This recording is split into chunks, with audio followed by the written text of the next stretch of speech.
Hello and welcome to another episode of Life Talks with Fawole. Today we have a very good friend of mine on the show, Charles. Yes. How you doing? I'm good, doing well. We also have the man behind the camera, the wizard. Come on, we're in the house. Charles, what are we talking about today? We've got a lot to unpack. I mean, obviously the boxing, the salsa, that is why you've got me here. I mean, I've got a few things to offload as well, but you know, this is like a great platform. I'm, honored to be here. I mean, I've been seeing the work that you've been doing. Yeah, it's appreciate amazing. You still. Yeah. Appreciate you still. Yeah. So how do we know each other? Well, I mean, it's just like, throughout time, like we're living in the same area. You used to go to a rival secondary school. Rival. Yeah, a rival. Rival secondary school. What's that? It's like, you used to go, I don't want to expose Nice you. one, I don't mind. I went where I went, innit? Aloysius, isn't it? No, you see, I didn't even go Aloysius. You know the thing, see, when I was young, I used to be one of them kids that used to be everywhere where I shouldn't be, used to be about. So I might have been at this school, that school, but I never actually went to that school. Scallywag. Yeah. I went Islington Green, man. Oh, is it? Yeah. Wow. Shouldn't be proud of that, mate. Islington Green. My God. Thanks for that. Do you know what? For that. Like, for me, Islington Green was the soft school. Like Ackland Burley, Islington Green. I think Central Foundation as well. Yeah. Yeah, but then there was Highbury Grove, Holloway Boys. Yeah. Aloysius was on the cusp as well. Yeah. But Islington Green, wow. Yeah. But you see, the thing we have now is knowledge of what life is really about. So what we thought life was about when we was younger, and what actually attributes made the school the toughest and the hardest are out the window now. So I'm still alright then, really, isn't I? I got really skin on my teeth because. But that's why people thought you went to the other schools. You know, they didn't associate you with Islington Green. Islington Green was a great school. It done its best by me, and God bless the institution of school. Study hard, guys. Study hard. Oh my God. Oh, and speaking about school, look at that. Just leading nicely into that. You're a teacher. Yeah. I mean, when I was at university, I remember just thinking about getting a job whilst I was studying. And my mum, believe it or not, she was the one who said, look, go and apply for that job. And I was like, Mum, they're just not looking for a person like me, It's like, because obviously by then you're applying to the council. You've never really had a job. You're like applying to like Boots, McDonald's and stuff like that, And that's the kind of thing that stems from like the kind of experience you have with your careers advisors. The people that give you advice, I remember that. They won't give you no good advice. Yeah, man. Exactly. And they're like, look, just go and work at your local Boots or something like that. And you don't really have any kind of aspiration to do anything more than that for a first job. So when I, was studying, obviously trying to just like pay a few bills as well, my mum said, go to the council, apply for that job. You're doing because I was studying physics at the time, so she knew I was good at maths. Yeah. And so she said, right, go and apply for that job, go and help those little kids. And I was like, but Mum, man, don't you need like qualifications for that, blah. I said, look, just go and apply for it. And Mum knows best, innit? She showed me that backhand, and that was the more of the motivation for me to go and apply for it. Yeah, exactly. So then after that, I got the job, and I was like, wow, this is amazing, because it was easy to do. And plus, it was always reminding me about what I was actually studying at the time. Okay, yeah. So it was like the perfect job. Like if I went to go and work at a bar, and this is advice for all you guys studying university and all that. Listen well. Teach the thing that you're doing in your class and your lectures. It will be like revision, So if you're in secondary school and you're doing, maths and stuff like that, then when you're thinking about getting a job, think about being a private tutor or something like that. Okay. If you're, that makes sense, yeah. If you're doing sports, think about being a coach.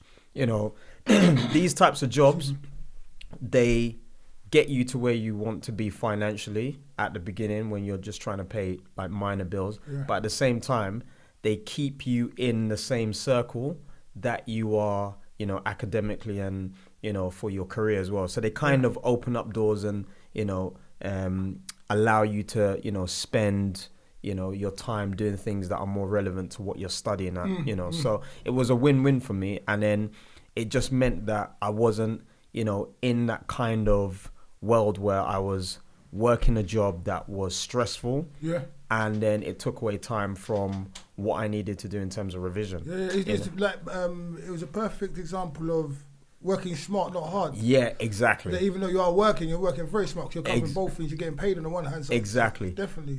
And it's not like a knock to anyone that has to go through that kind of job where they are doing it. But it's just advice. If you're in a situation where you're clueless about what job to do, that might be an option that you would go to before thinking about something that doesn't have anything to do. Yeah.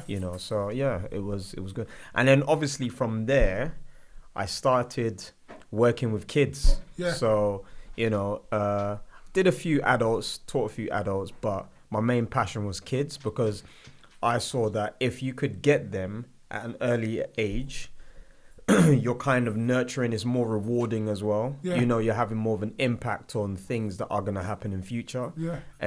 And they're always at a stage where they're being surprised. So when you teach them something new, you kind of see that, impact on their face when they're enlightened, or they, come into this.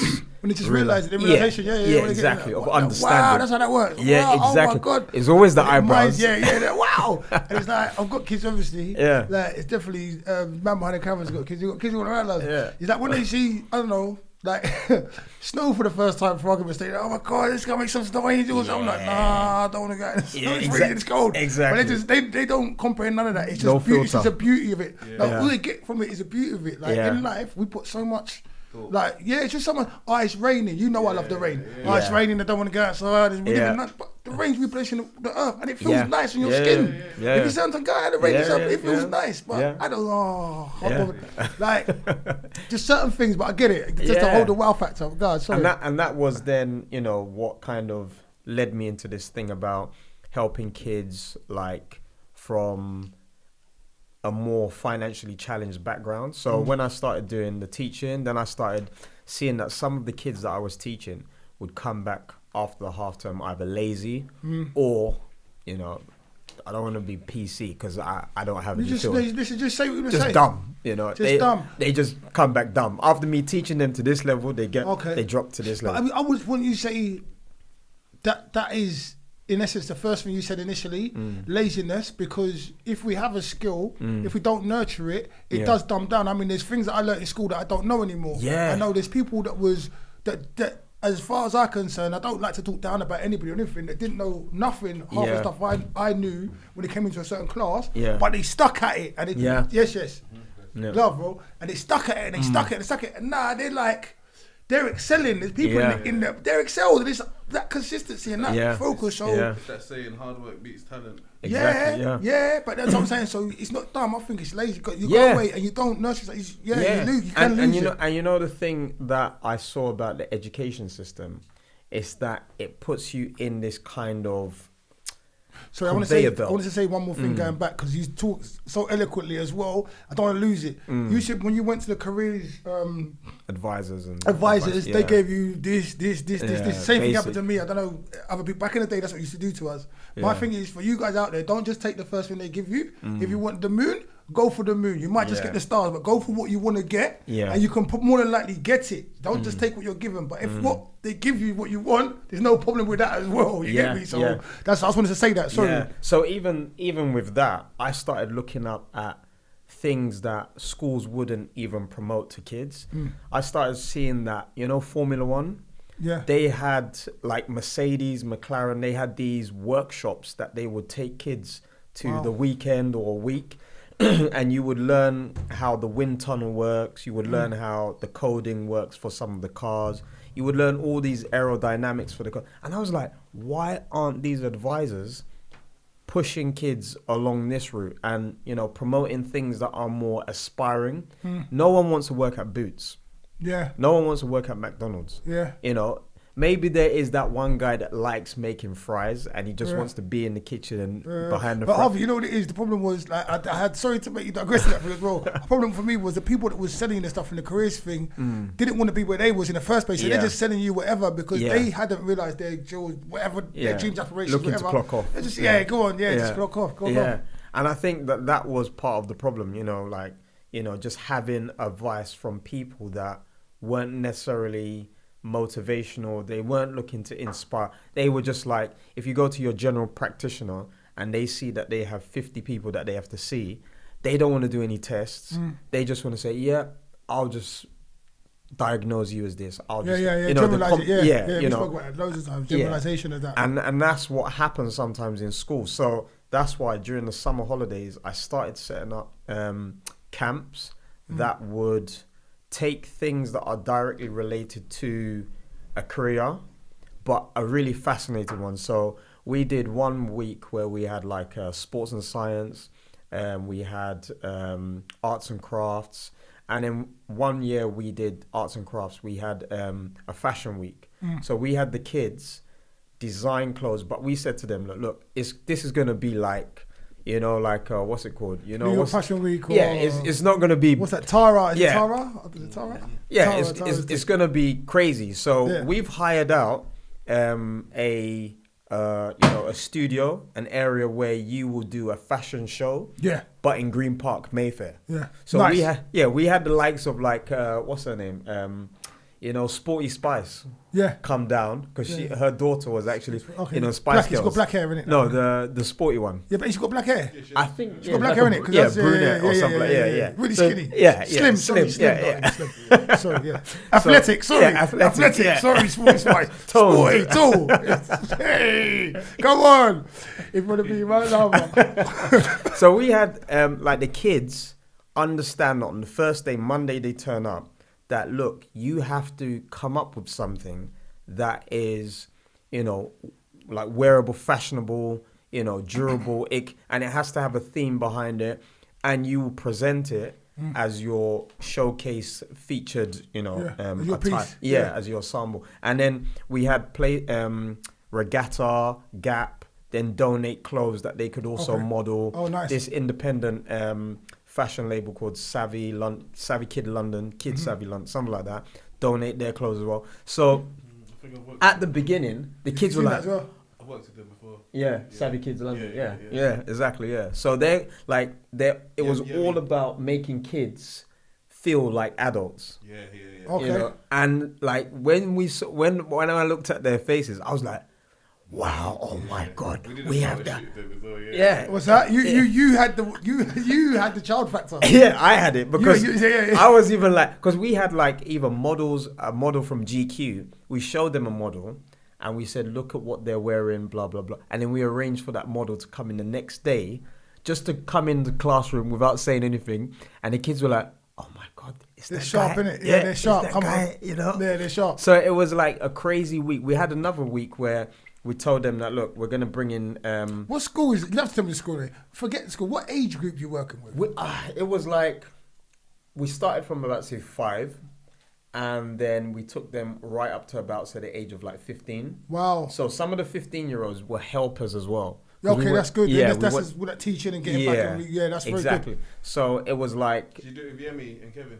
Yemi and Kevin. Yeah. Savvy. Yeah. Wow, Yeah. Kevin. Yeah, I remember Kevin. Yeah.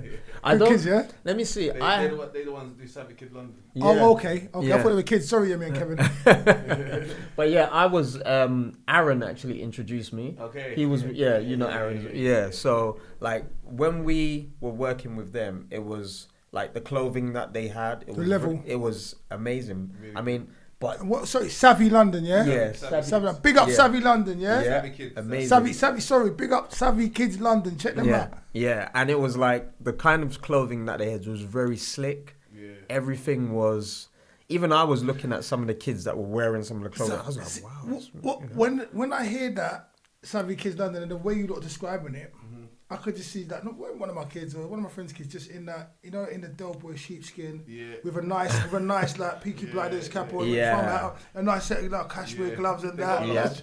when I did the photo shoot, it was a lot of leather jackets. Yeah. You know, like nice, proper like adult leather jackets. But Okay, like blue or boyzone kind of like. No, even like a nice leather jacket that you might wear yourself. You know, like double-breasted and. Okay, ones, you know? slick. So more like the Delaware kind of thing. What I'm saying, like that kind of. We kind of like for smaller people, innit? Yeah. When I think of Delaware jacket, I always think of that one, that the big woolly one. But even that right now, you put on that like that cashmere thing with the fur inside, put the right hat on that. That's money, bro. That's class. Cause keep that to yourself. What's that? Like, I don't care. Like, I know my style. I don't need to feature my style. I know my style. Like, you know your style. We're gonna a lot of people are sheep. A lot of people are sheep right now. They're getting fed. They get told what to wear. Yeah. And please do you as always. Like, God bless everyone. Love you. Love yourself. Love myself. But I heard they're bringing out the MC Hammer trousers back now. Yeah. That's what I heard. Someone told me yesterday. I'm taking this mic off. So I'm not to digress. They see trousers, and they got material down to here. They all here material, but they're still skinny, like how everyone's wearing anything here. But the material here now they hang down. That's gonna be the next new thing, that's allegedly. Crazy. Yeah. Like from one of my people, they're saying. But that's like the Indian man. Like it's a kind of you know, like not just Indian, but you know, like people that work even in Africa, in Asia, people live in hot countries. Yeah. They wear those particular trousers, and because apparently like it's cooler to wear. And all of that. Like, I'm talking about like I totally agree with you. I mean, I know what you're talking about, like linen and other stuff. Yeah. But I'm saying, and I don't know. I'm saying off the fashion we're talking about. My cousin said it to me 2 days ago, but I can now see them saying, okay, boom, Dior, and then banging a big price on it. That's what I'm saying. This is aerodynamic stuff. I think there's nothing more sexy as well. Sorry, than a linen suit for a man. Like, you know them proper linen suits with this linen full sleeve here, like the Arabs wear. You know what I'm talking about, innit? It's like, it's regal to me. It makes you look like, you know what I'm saying? Up there. Yeah, up there. Do you remember Kawakani? Yeah. Of course, remember Kawakani, and Cartini. Come on. I remember Kawakani. I remember their whole suit. I remember it was like around. You remind me of Click when you say that stuff. Do you know like what's that group? There were two little kids. Crisscross. Yeah, crisscross. Yeah, crisscross. Yeah, they used to wear their pants the other way around, isn't it? Yeah. Oh my god. Back to front. Yeah, the 80s and early 90s was a period where like all these characters now that are being born in 2000, where we had to go through no phones. Yeah. The red telephone booth was your means of communication. You are not using the house phone because your mum will slap you. I got slapped many times. Many times. And you had to arrange, like where you were meeting your friend the next day, you had to arrange that and be on time. And if you weren't there, you had to maybe go to the place where you thought that they were or wait. Or wait for the one debate. And if it's a date, same thing with God. Yeah, it's crazy just the way how the dynamic has changed. Like now, it's like you can go into the place, you can be in communication with the person that you're going to meet. You can, there's so many things that are happening now that, from when we were growing up, it's just changed dramatically. And it just makes you wonder how things will be in the next 20 years.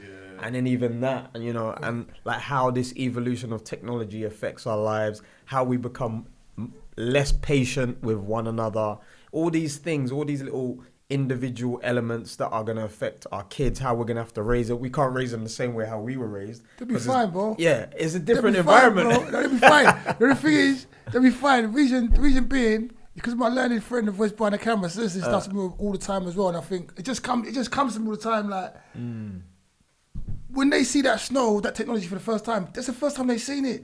Any kid that woke up with a phone, there's 2-year-olds that know how to use these phones. Because they don't know nothing else. Like, a 10-year-old be like, even me, I'm like, something. But then 2-year-olds come like, get your phone back. So we don't have to worry about anyone who ain't born yet. Because when they're born, they'll be good. We're human beings. You know what I'm saying? And we as, not to be about what you said, but we as human beings sometimes worry about stuff we don't need to worry about. Being a teacher, the kids will always be good. They'll always be good. They'll make sure they're good. Faster than us. And that's weird because like you see yourself getting old through not being able to deal with the culture that develops from technology and stuff like that, and then they're looking at you like, you can't even send this message. You don't know how to do the VPN. It's crazy. It's crazy. SON. And then I'm like, look, bro, that just came out last week. I'm not on the internet looking at that. But you know what? You just gave me this now. Like, I'll be like, oh mate, what iPhone 30? Oh mate, I said that. Kid be like, wow, wow, we could do this and this. So we complain before we even start. I'm just saying, even old people, they complain before they start rather than seeing the wow. It's the status quo. I complain about the snow before we make snow angels. It could be, let's go and play in the snow. We might both die tomorrow. We don't know that, but the kid just you know what I mean? And it's that. They're at that level now where things that are changing fascinate them, but we've got to the level where things that are changing are troubling for us because we've gone through so many. Not even that. But you see, like, and I don't like to boost up too much people too much. Yeah? I'll boost this guy up a lot, but I love him. He knows I love him. All this outside, I love him. I love the wizard. Love my guy G in the corner. I don't want to hot you up too much. But you see this guy over here, there, by the camera. He embodies certain things for me. Just getting on with it. Just keeping going. He's even said to me, "Don't worry about it. Just get on with what. All right, go on, get on with it. We can sit down and talk about that, or get on with it. Get on with it." And that even more so, that spirit of getting on with it helps you. That's the only way to live life. Once you don't live life, you're just there in that you're moaning or this or that. Well, the kids just get on with it and they get on with it and get on with it. It's mad.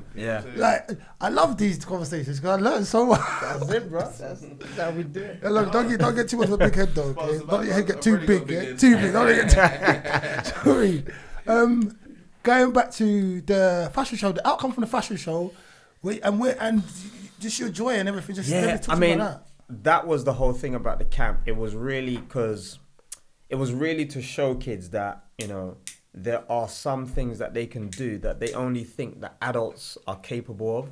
So obviously with the fashion show, that was one element. Another element was when we had them make a film and we said that, look, that film that you make at the end of the week again, we're going to hire out a cinema. Wow. You can invite your friends. I think I want to know what school this is so I can send some of my kids if I have any more. Well, that was the thing. It was something that I set up where we would house we wouldn't house them, but we would entertain, you know, kids for like a 3-week period over the summer. Okay, so it wasn't a school. I'm sorry, so excuse me. So it wasn't a school convention. It was a scheme. Yeah, it was something you put together. Yeah, I just put together. But you're a teacher though, right? Yeah. So now because I got confused myself, not even listening. But I need to listen properly. When people are talking, you should listen very well when people are talking.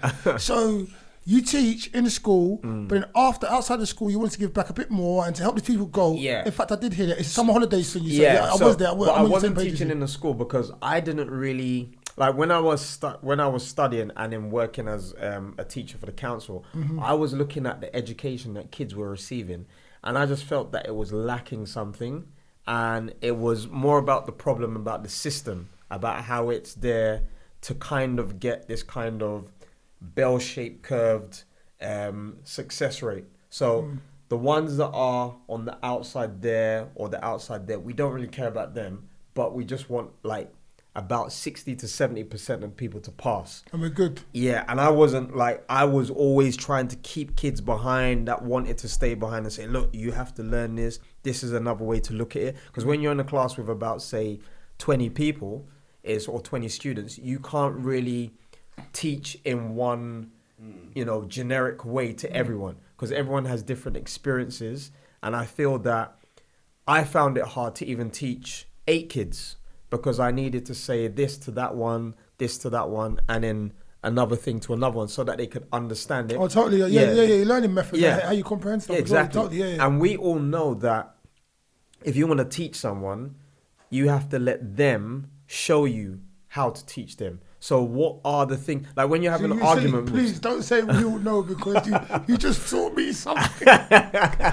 Okay, well, say it again, please. You know, like the prime example... like we all know. What you said we all know. We all know that... If we're teachers, we all know this. In order to teach someone something, you have to let them show you how that can be done. Okay. Yeah, you have to learn from them first. Like, what are their experiences so you know how to use their experiences to channel that information. Now it makes sense to me. So when you're arguing, like even with your girlfriend, she's teaching you how you can communicate back to her so that argument can be resolved. And it's the same thing as well. Yeah. Like, you're... have to be very careful. You're scared of You're relating an argument with a woman to a child. So I'm just looking at the eggshells here.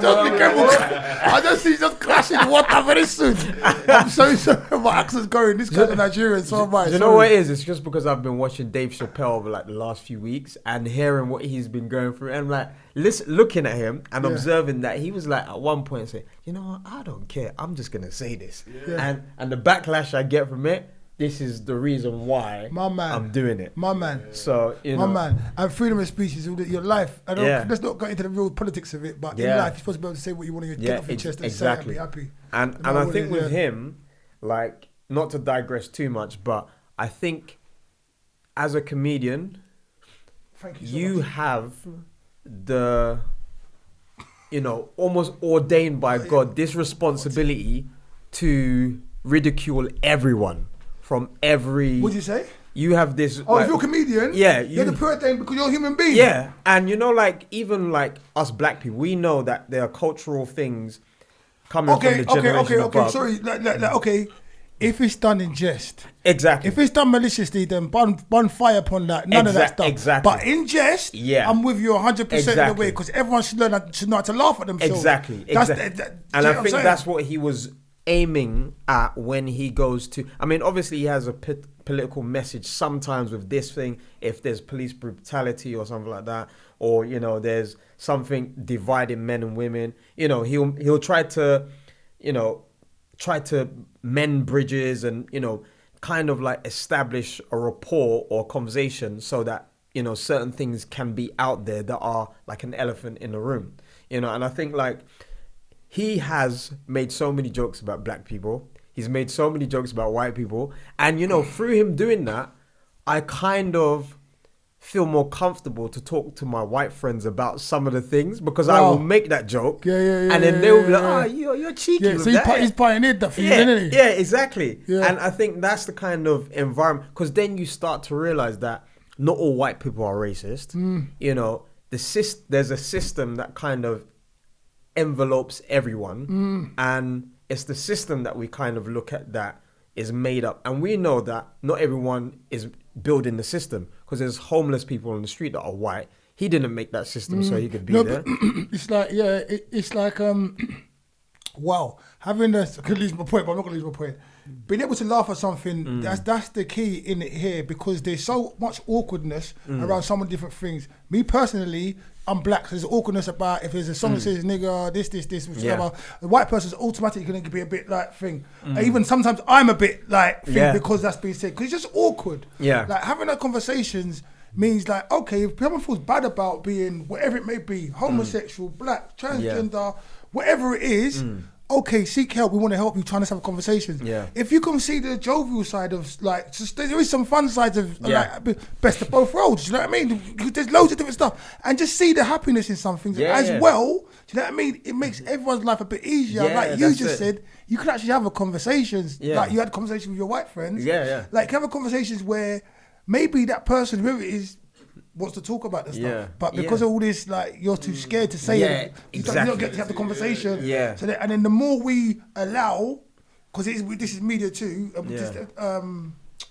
people like Dave Chappelle to get shot down, we're all fucked basically. Really, we're all in trouble because then no one can have a conversation with no one. And then it's more that divide and conquer. And I believe that with certain groups, we need to actually have this kind of understanding that everyone deserves rights, regardless of what you are, how you see yourself, how you feel you may be as an individual in this world. But at the same time, everyone has culture. So even the gang culture, where we kind of look at that as not being culture, they have a certain way of living and seeing certain things that they see. So for me, I know that stemming from my culture, even things like food is seen as medicine. So where we eat things to make our body healthy, in this culture, we eat things and then we go to see a doctor to remedy us for the food that we've eaten. We've been on it. So this whole kind of circle is like, in every culture, there's pros and cons. And like, if we accept that everyone is allowed to do what they feel fit within their culture, there needs to be this understanding about how we bridge that, because this whole thing, respect. The only word I can see is respect. Yeah. What you said is so beautiful. Yeah. What you said, and if human beings can adopt that, because anybody, whether it's because you're upset because you're black, because of the Windrush, which I totally understand, which is bad, because of Holocaust, which is bad, but because of anything against homosexuals, transgender, which is bad. You have to come back with what you just said, because I've lost my point. But I'm going to bring it back. Go on. What did you just say there? No, I was saying that, I feel that, just to bridge the gap for... That was it. Sorry, thank you. Yeah. Now I'm back. Yeah. So, anyone who's got a problem with something, whether it's the Windrush, the Holocaust, the this, if you're not saying, you should be saying this, you should be that, you should be that, you need to put the boot on the other foot and think how they feel when you're... And that will help everyone. Respect. If you don't want to be spoken to in a certain way, if you now adopt the same thing for that black man or that... The gang culture, because being young ain't a crime. Yeah. Wearing your big baggy jeans ain't a crime. Yeah. You all know where it's supposed to come from, but it ain't a crime. Yeah. Wearing a load, it ain't a crime, but people still get in trouble for that. Socks and shirts, and it's the same thing. Yeah. If everyone respected everyone else's culture, even down to the police, down to the popo, the way the police move, if we respected their culture, they respected our culture, things would be a lot easier, If they come off with a certain way, there's a certain way to talk to people and respect people. You first start talking, then... things would be a lot easier all over the world, man. Do you know what I mean? And that's from you, that's not me. Yeah. I'm just reconfiguring what you just said, buddy. You're just rehashing everything now. No, it's for real. Because if I can respect the fact that you're, like, I'll go back to you're gay or you're old or you're black or you're this, you're that, and you see that, if you're good and I'm good, if I just look and say, hey, how you doing? Not what you're wearing, where you're going, who you sleeping with, what you eat, who you talk to. Hey, how you going? How you doing? It's part of them breaking down individual cultures as well, because individual cultures are going to always have their likes and dislikes. Yeah. Do you know what I mean? So there's so many different cultures, and it's like they want to go through everyone's culture to check on their culture to see if they agree with their culture. When if there was someone to do that for their culture, then their culture would have got shut down a long time ago. Yeah, everyone's having the right to do that together. Yeah. There's no perfect culture, so when you got people going around the world trying to shut down different quote unquote cultures because of how they believe things, and trying to paint them with a certain brush because of how they've been taught to think, or you know what I mean? But that doesn't make any sense. No, it's long and it's horrible. I think it's inhumane. Don't let me start, because I'll soapbox this mofo all the way. No, it's just bad. Same with governments, and this one ain't doing that, one ain't doing this. But this is the digression now. I want to talk about boxing culture. I want to talk about boxing culture. We're going to go from one end to the other. We're going to talk about your boxing with the kids and all the other stuff. But boxing, what got you into boxing? What was... See, like, I remember, like, Rocky... I remember watching Muhammad Ali as a black... I'm sorry, I'm not going to... I'll say this to my one first. Before Muhammad Ali as a young man, and I think that was it. What I knew when I was a young man was Muhammad Ali. Tyson?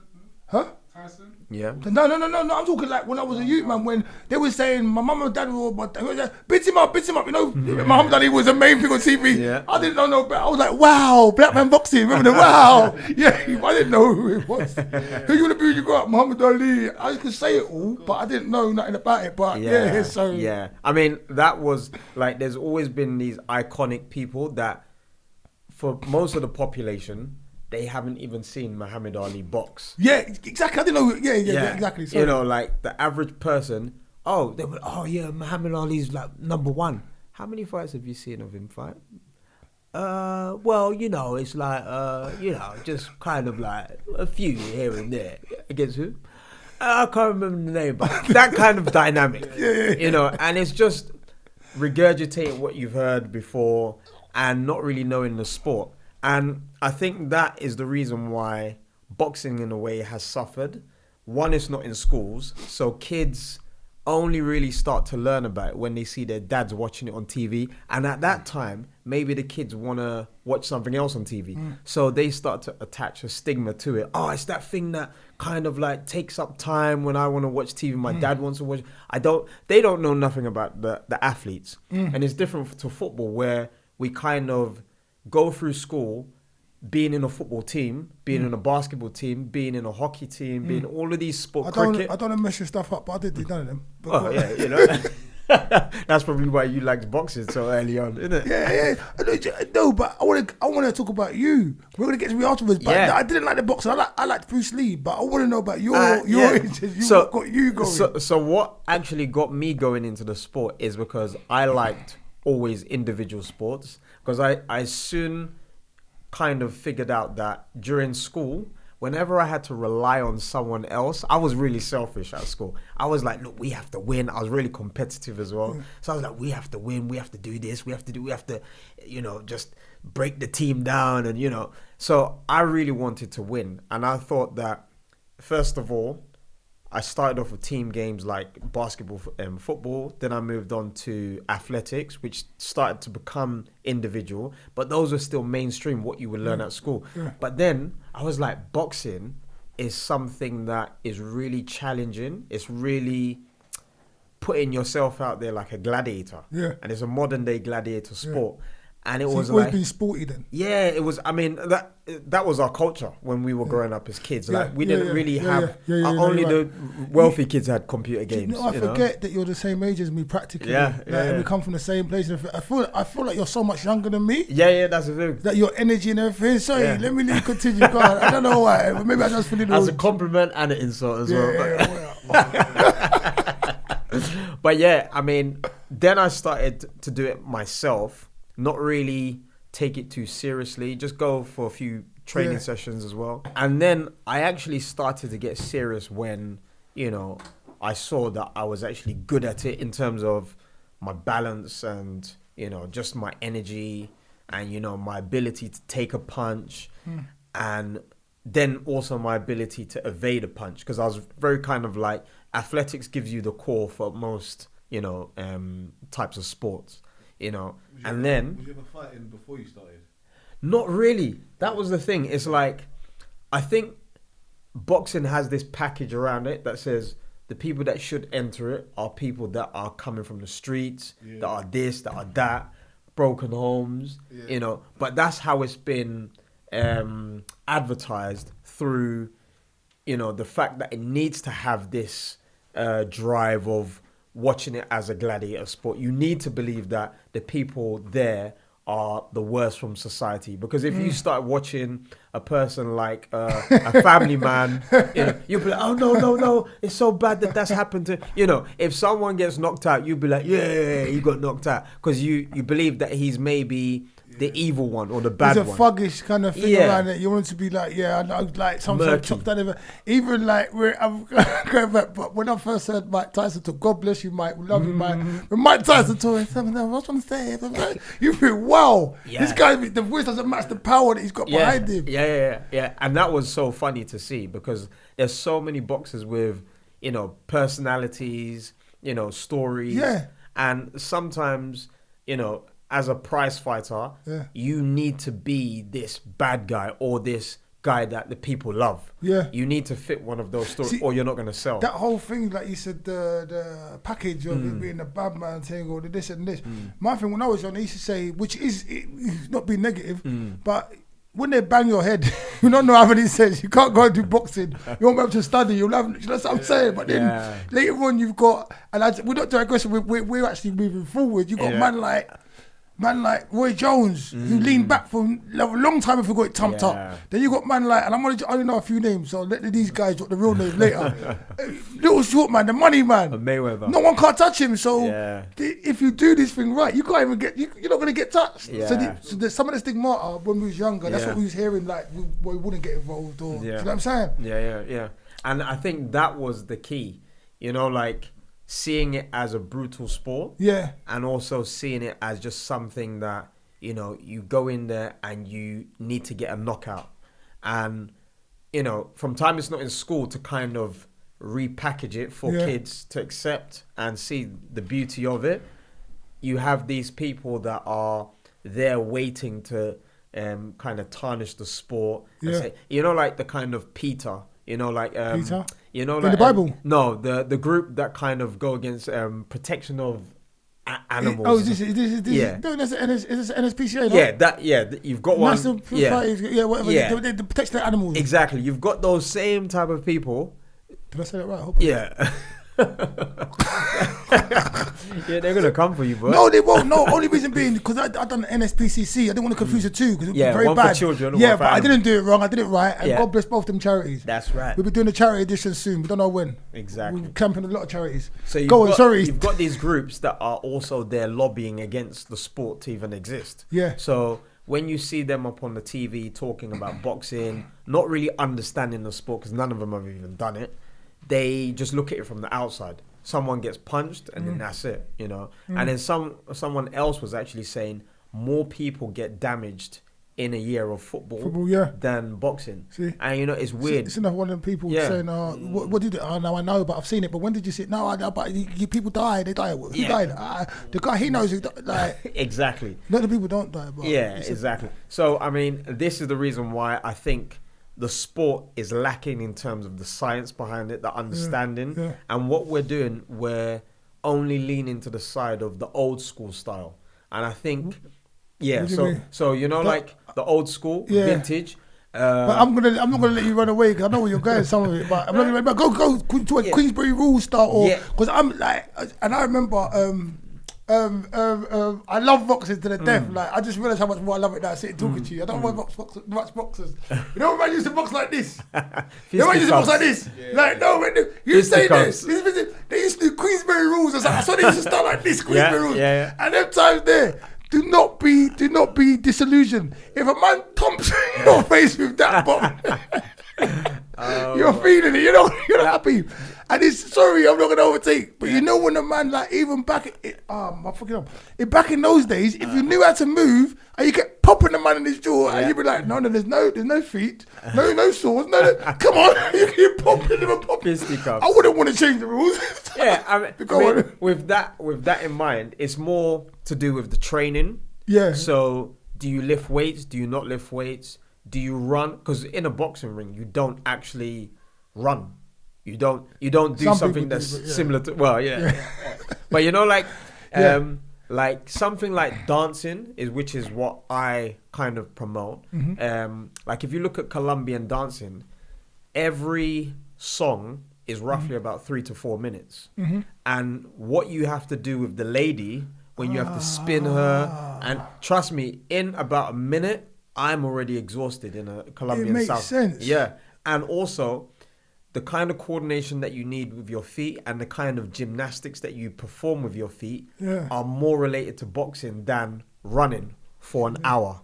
So the energy systems that you utilize within dancing are more related, and the benefits that you utilize within dancing are more related to, boxing. Yeah. Also, the pressure of dancing eye to eye with a woman that you've never seen and making her look sexy is similar to the pressure that you feel because every move that this person makes, you have to respond to it in exactly the precise way. And this is a dance. And they know, and that's why they say boxing is dancing. It's dancing. Like, it's a dance. It can be extremely eloquent as well. Yeah, exactly. It can be a bruise, like we said, it's a bruiser sport. Yeah, people like fuck that and all that. But the way you can actually use it, your method is beautiful. But just some of the real, like the greats, some of the greats, you can actually see their dancing movements and stuff as it's going on. Yeah, I mean, there's been so many quotes by, Sugar Ray Leonard, Sugar Ray Robinson, Muhammad Ali, and you can see that they have this focus on their feet, where you touch the floor, where you move using your feet, where you activate a punch using your feet first.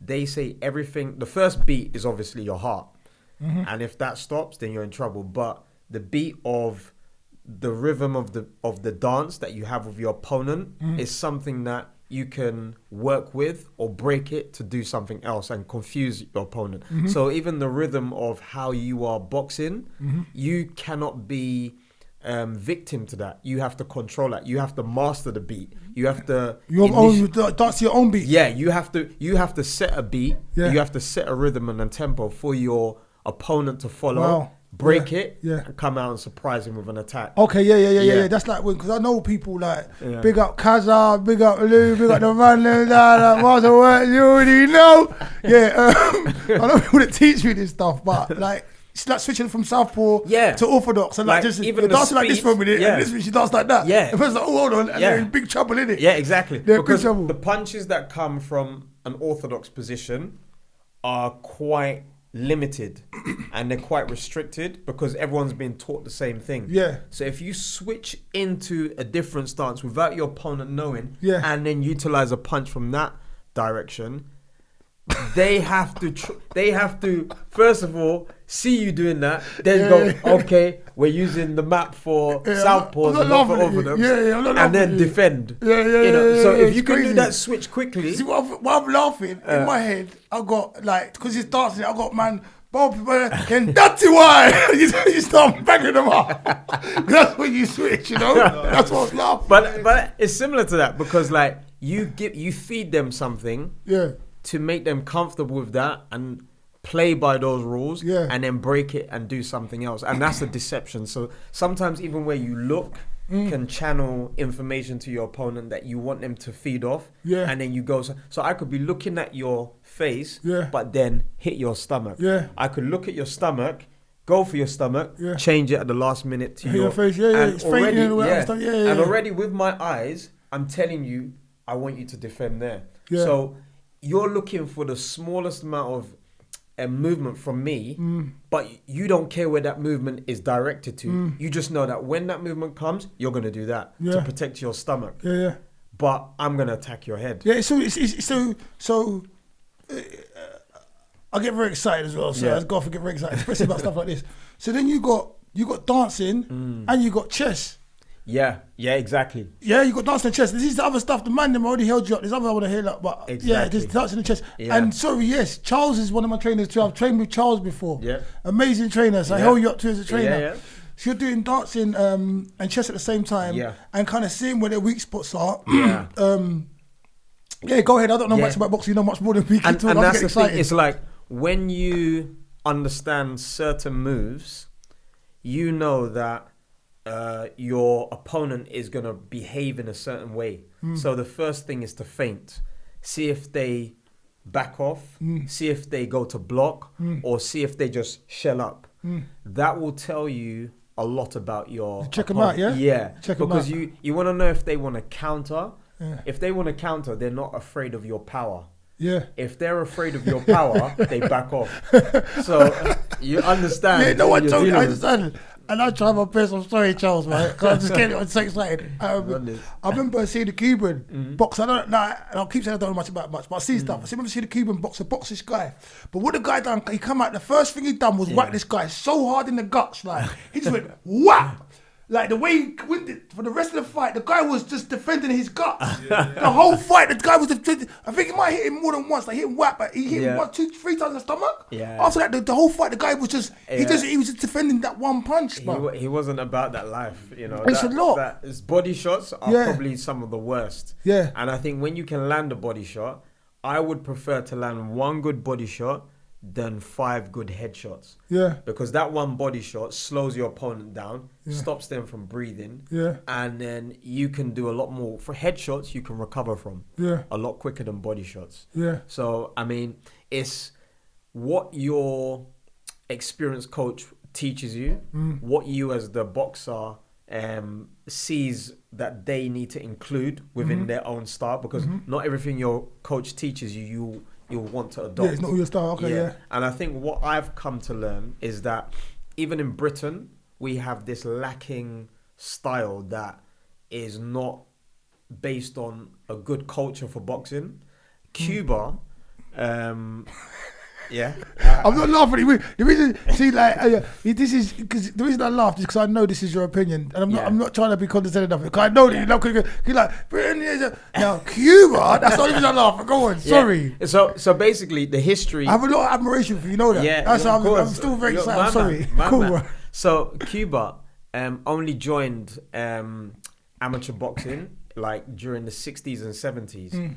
And they were taught by the powerhouse USSR, the old Soviet Union. And this was during the time where you had, the missile crisis with America, Russia came over to Cuba to put their missiles there to tell America, look, if you guys get out of line, we're going to launch on you guys. And this was like after the Second World War, where everyone was kind of vying for power. So there was so much political instability. Everyone was like trying to show that they had, there was the space race, who could go to the space first. All of these different things. We were happening around the same time. Yeah, exactly. Yeah. So Cuba then was non-existent with boxing. They only had like a few pros and stuff, but they didn't have an amateur background at all. No amateur boxers. So then Russia went over there, obviously gave them a few things, but then at the same time taught them how to box. So you've got this USSR, massive, a superpower. Big country, yeah. America, superpower. China, superpower. Great Britain, a superpower. And France, not Germany, Italy, France, superpowers. Don't mind them. Nigeria, Africa is a superpower. Yeah, Africa together is a superpower. Yeah, I didn't say Nigeria only. Sorry, guys. I know I'm on Nigeria. We don't even recognize these countries. We're a superpower too. Nigeria's a superpower. All the tribes are superpowers. Oh, yeah? Don't worry about that, So basically, when that happened, they had a background of dancing, but this highly technical, and when you look at the Soviet style of boxing it's probably the most technical form of boxing that you can get. And I don't think it was made for amateur boxing. I think it was just made for general combat. Okay. Yeah, but with your fists, And so when they taught Cuba that, it took them probably a few years to now become a country, and a small country, how big Cuba is. Yeah, I don't, but go on. Yeah, very small. I mean, almost like England, something like that. Yeah. England's not small. Yeah, compared to like China, and even I'm still doing the same as Nigeria superpower. England's a superpower. We're from England, mate. I love England too. We're not playing. I don't care. Even when you think about Great Britain, you have to think of India, Australia, Nigeria. You have to think about the Commonwealth. So that's how you have to even look at Great Britain. Only if you're good at geography. Yeah. If you're not good at geography, like I said, England for me. England, London, and the surrounding counties. Come on, Scotland. Coming up. Football's coming. It's not. But we're going to stay. We're here, though. We're here. We love you, England. Exactly. Come on. So then when they started boxing. And that's the country, not the team. Sorry. Yeah. When they started boxing. And the team, sorry. They were unknown. And then within 2 Olympics, they become the most dominant force in amateur boxing. In amateur boxing, and that's a small island. They can't go pro because of all the embargoes or whatever. Yeah. I mean, it's in the policy that the government in Cuba have is that you should not be bigger than the country. You should financially or in general. So they have no celebrities. They have no, famous individuals. They have people that work for the state. It's like a communist. Yeah. And hence why it was so close to Russia and all that stuff as well. And they see the boxing as a way for individuals to climb greater than where they should be. Yeah, so that's why they kept it. Yeah, as amateur only. Yeah, only amateur. Because even amateur, they have control over it. I know. Yeah. I'm aware of little bits of stuff, like things are filtered down because I do love boxing. Yeah. And I'm aware of the amount of skill that is in that country. Yeah, it's crazy. But it can't come out of the country. Yeah. And if there was, this is my knowledge through Lou and others, Kaza, if there was allowed out, the whole lots of divisions would be totally different. The whole boxing thing would be a lot different to how it is. Yeah. If they was involved, if certain countries was involved, basically. I mean, like they dominated amateur boxing to the point where if you look over since the 70s, if you tally all the gold medals that Cuba alone have got, if you add up all the gold medals that England, France, Italy, Germany, Spain, collectively, get all of them, all the top countries, it's still not enough to overcome. Much. Yeah, I think Cuba's had like 77. Probably the rest of the world has had like 60, something like that. So they are dominating completely, and this is a system that they've also taken. So it's not based on the Russian system solely, because if that was the case, then Russia would be doing what the Cubans are doing. So Cuba must have added Of course. certain cultural influence. They put their pepper and their spices, their paprika. That's what I'm saying. Put in there, and that's what I'm saying. In Britain, we only have salt and pepper. We don't have these turmeric, and this is the problem. It's so weird because like I see like even USA. Let's take USA for instance. Whenever Cuba come against USA in the amateurs, it's always one way. One way. That it They goes. annihilated. Yeah, they always. But America, if you see how much money they put into their boxers, even the organization, states against states, and then nationals, and then it's crazy. And they've got a lot more to go. But then they've got a lot more to go from. But then, let's just say that in Cuba, because life is so simple, I think it's so basic, and you can just now hone those basic skills, like the things that we said. The children go away smart, they come back dumb. They've gone away lazy. You should sit and hone that one fine skill, be a master at this one thing. So like all the Carl Drogo with Rocky, they gave all the machinery, right? Didn't do nothing for him. Yeah, but because they're working at this level, is that why they're excelling? Because of the focus and the attention to what they're doing? I think that is definitely an element of it. But I think definitely when you see the Cubans box, they have a mastery of balance and movement. And I think that stems from dancing. Because the example that I'll give you is if you look at Lomachenko. I don't know this person. Do you know Lomachenko? Anyone? No? Okay. Yeah, there's one guy called Lomachenko. He's from Ukraine. Like vodka. Yeah. Well, I mean, in boxing, he is like vodka. Yeah. He knocks pretty much most of his opponents out, you know. Yeah. So, in terms of like how his dad trained him from a young age, he was actually taken to a dance school where he learned how to do folk dancing. In Ukraine. No. Was he taken there because they wanted to give him these other facets to his boxing, or was he just taken there? No, he was taken there specifically. Give him other levels of boxing. Yeah. That's what was. So his dad actually put him in boxing, took him out of boxing, made him dance for about a year or two, and then put him back in. Look at that. Yeah, and you know, rhythm, innit? Yeah, definitely.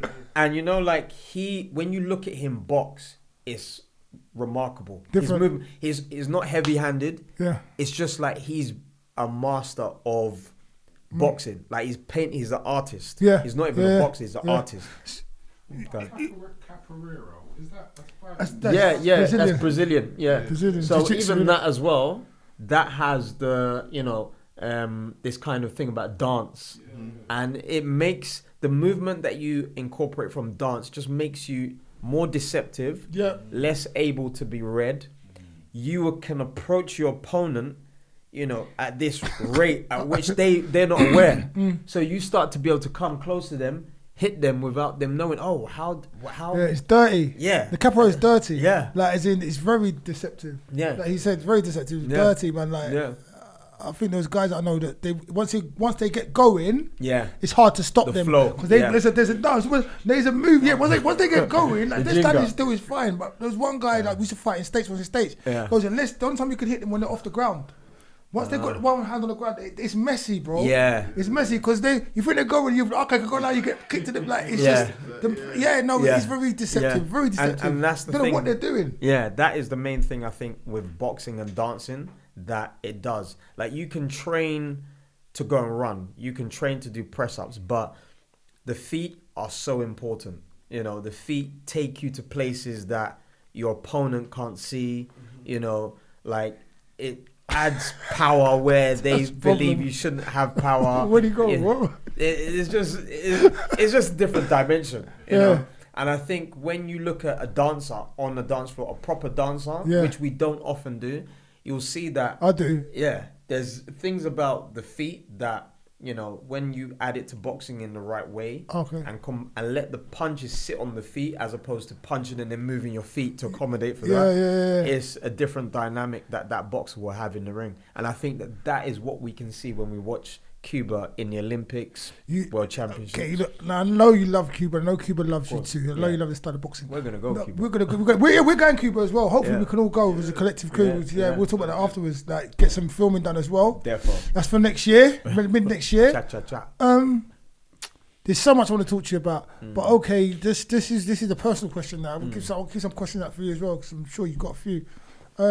Going into the ring, you go into the ring, this is for you, or in your perspective, when you go into the ring as a boxer, and then you're in there, and it's just you and that person, and sometimes you realise you ain't got the minerals, or you realise what it's going to take to go through it, or, do you know, like that whole mindset, and then going through that and going through it again and again and again, what do you think is the drive? What do you think, how do you understand what I'm saying to you? I think, like, when you're in the ring with someone that... So let me add to it, please. Because I spar, and I've been thumped up a couple of times, and I don't mind sparring, but I wouldn't want to constantly be getting punched up the way I've been punched up when I've been sparring. Yeah. Unless it was on for real, innit?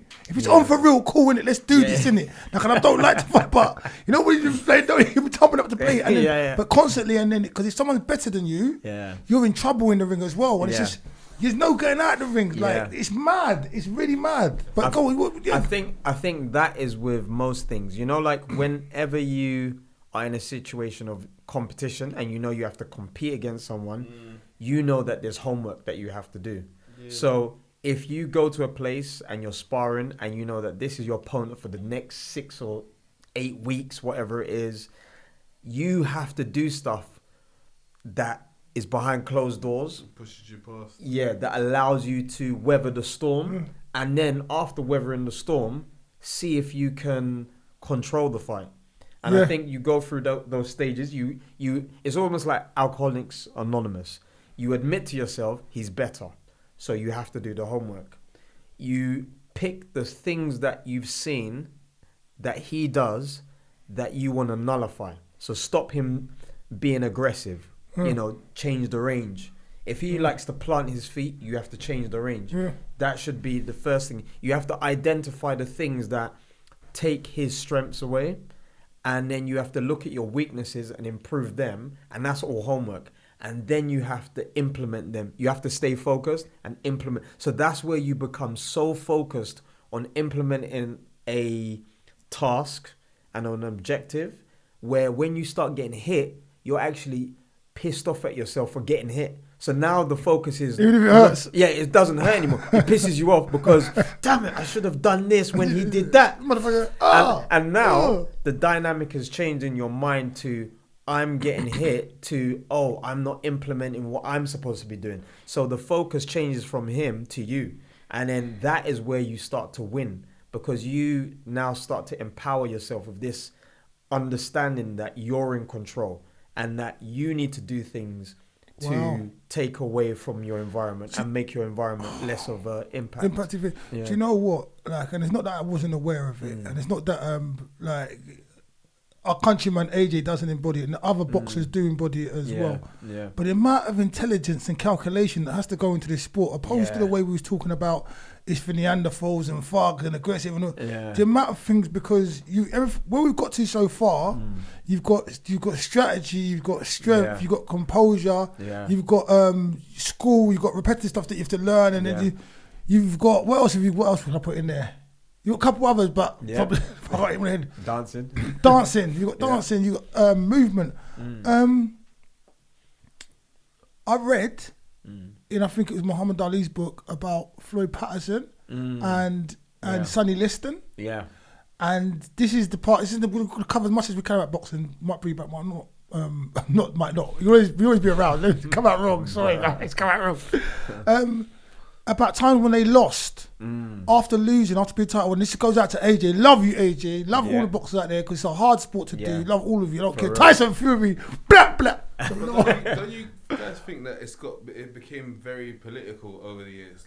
Like people choosing their fights, overly choosing who, and you know, like back in the day, the fighter would fight the fighter. If you know what I'm saying? Yeah. What do you mean? Like back in the day, if there was an up and coming guy, he comes for the guy that's the guy. And they'll go at it. He might lose, but it was more brawly. It wasn't like overly. I'm not gonna fight him because he might win. So let me choose this fighter. It wasn't so strategical. Yeah. But I think that everywhere is like that now. Across the board for us, especially the industry we work in life. It was like, I don't do the video with that guy. I want to do the video like this because I want to take me there. I don't take that picture now. I want to take the picture from this angle. I don't let me see like that. It's like this is how it is. You see with other sports, they're calculating everything more than just doing it. It can run a bit more with other sports than boxing. Because like you said, it's that thing of it's not just about the tough guy, it's about the good boxer, isn't it? And that's where people like Mayweather show what he showed us. Class, zero. You know, like 50 is zero. You know, like no one's gonna beat him. And his fighting style is more about defending. Even Tyson. He's a defensive fighter. Even Tyson, bro. What you're saying, exactly what you're saying, Tyson done what you're saying, because when Tyson came out, like I think we put it on Sunday morning, next thing watching cartoons and they feel like.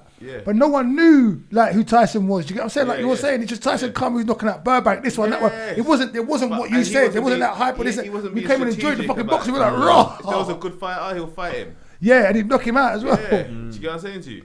So come on. Nowadays, I think, you know, what seems to be happening a little bit that kind of needs to happen is that the boxers are getting a bit of power as well because of the kind of like stigma that Don King, those types of promoters, they brought to, and even the mafia. Don King, you know What's that? But you know, like Eddie now, like look at Ryan Garcia. I don't know who that is. Yeah, he's this young fighter that hasn't really done much in the Olympics, hasn't really done much, but he's pretty.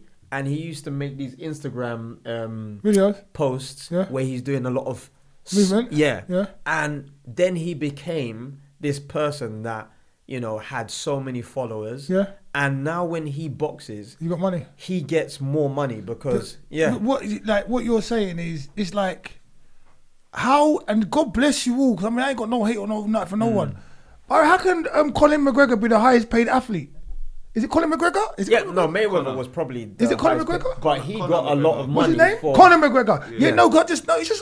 Not fleetly. My thing is, what I'm saying is, point being, is through that same machine and through the same machine that you brought up voice behind the camera. That whole, I'm gonna fight him. So that guy chose this, and it's more about the financial gain or the look or that this or that than the actual sport, than the actual beautiful dancing, than the actual strategical thing you have to deal with.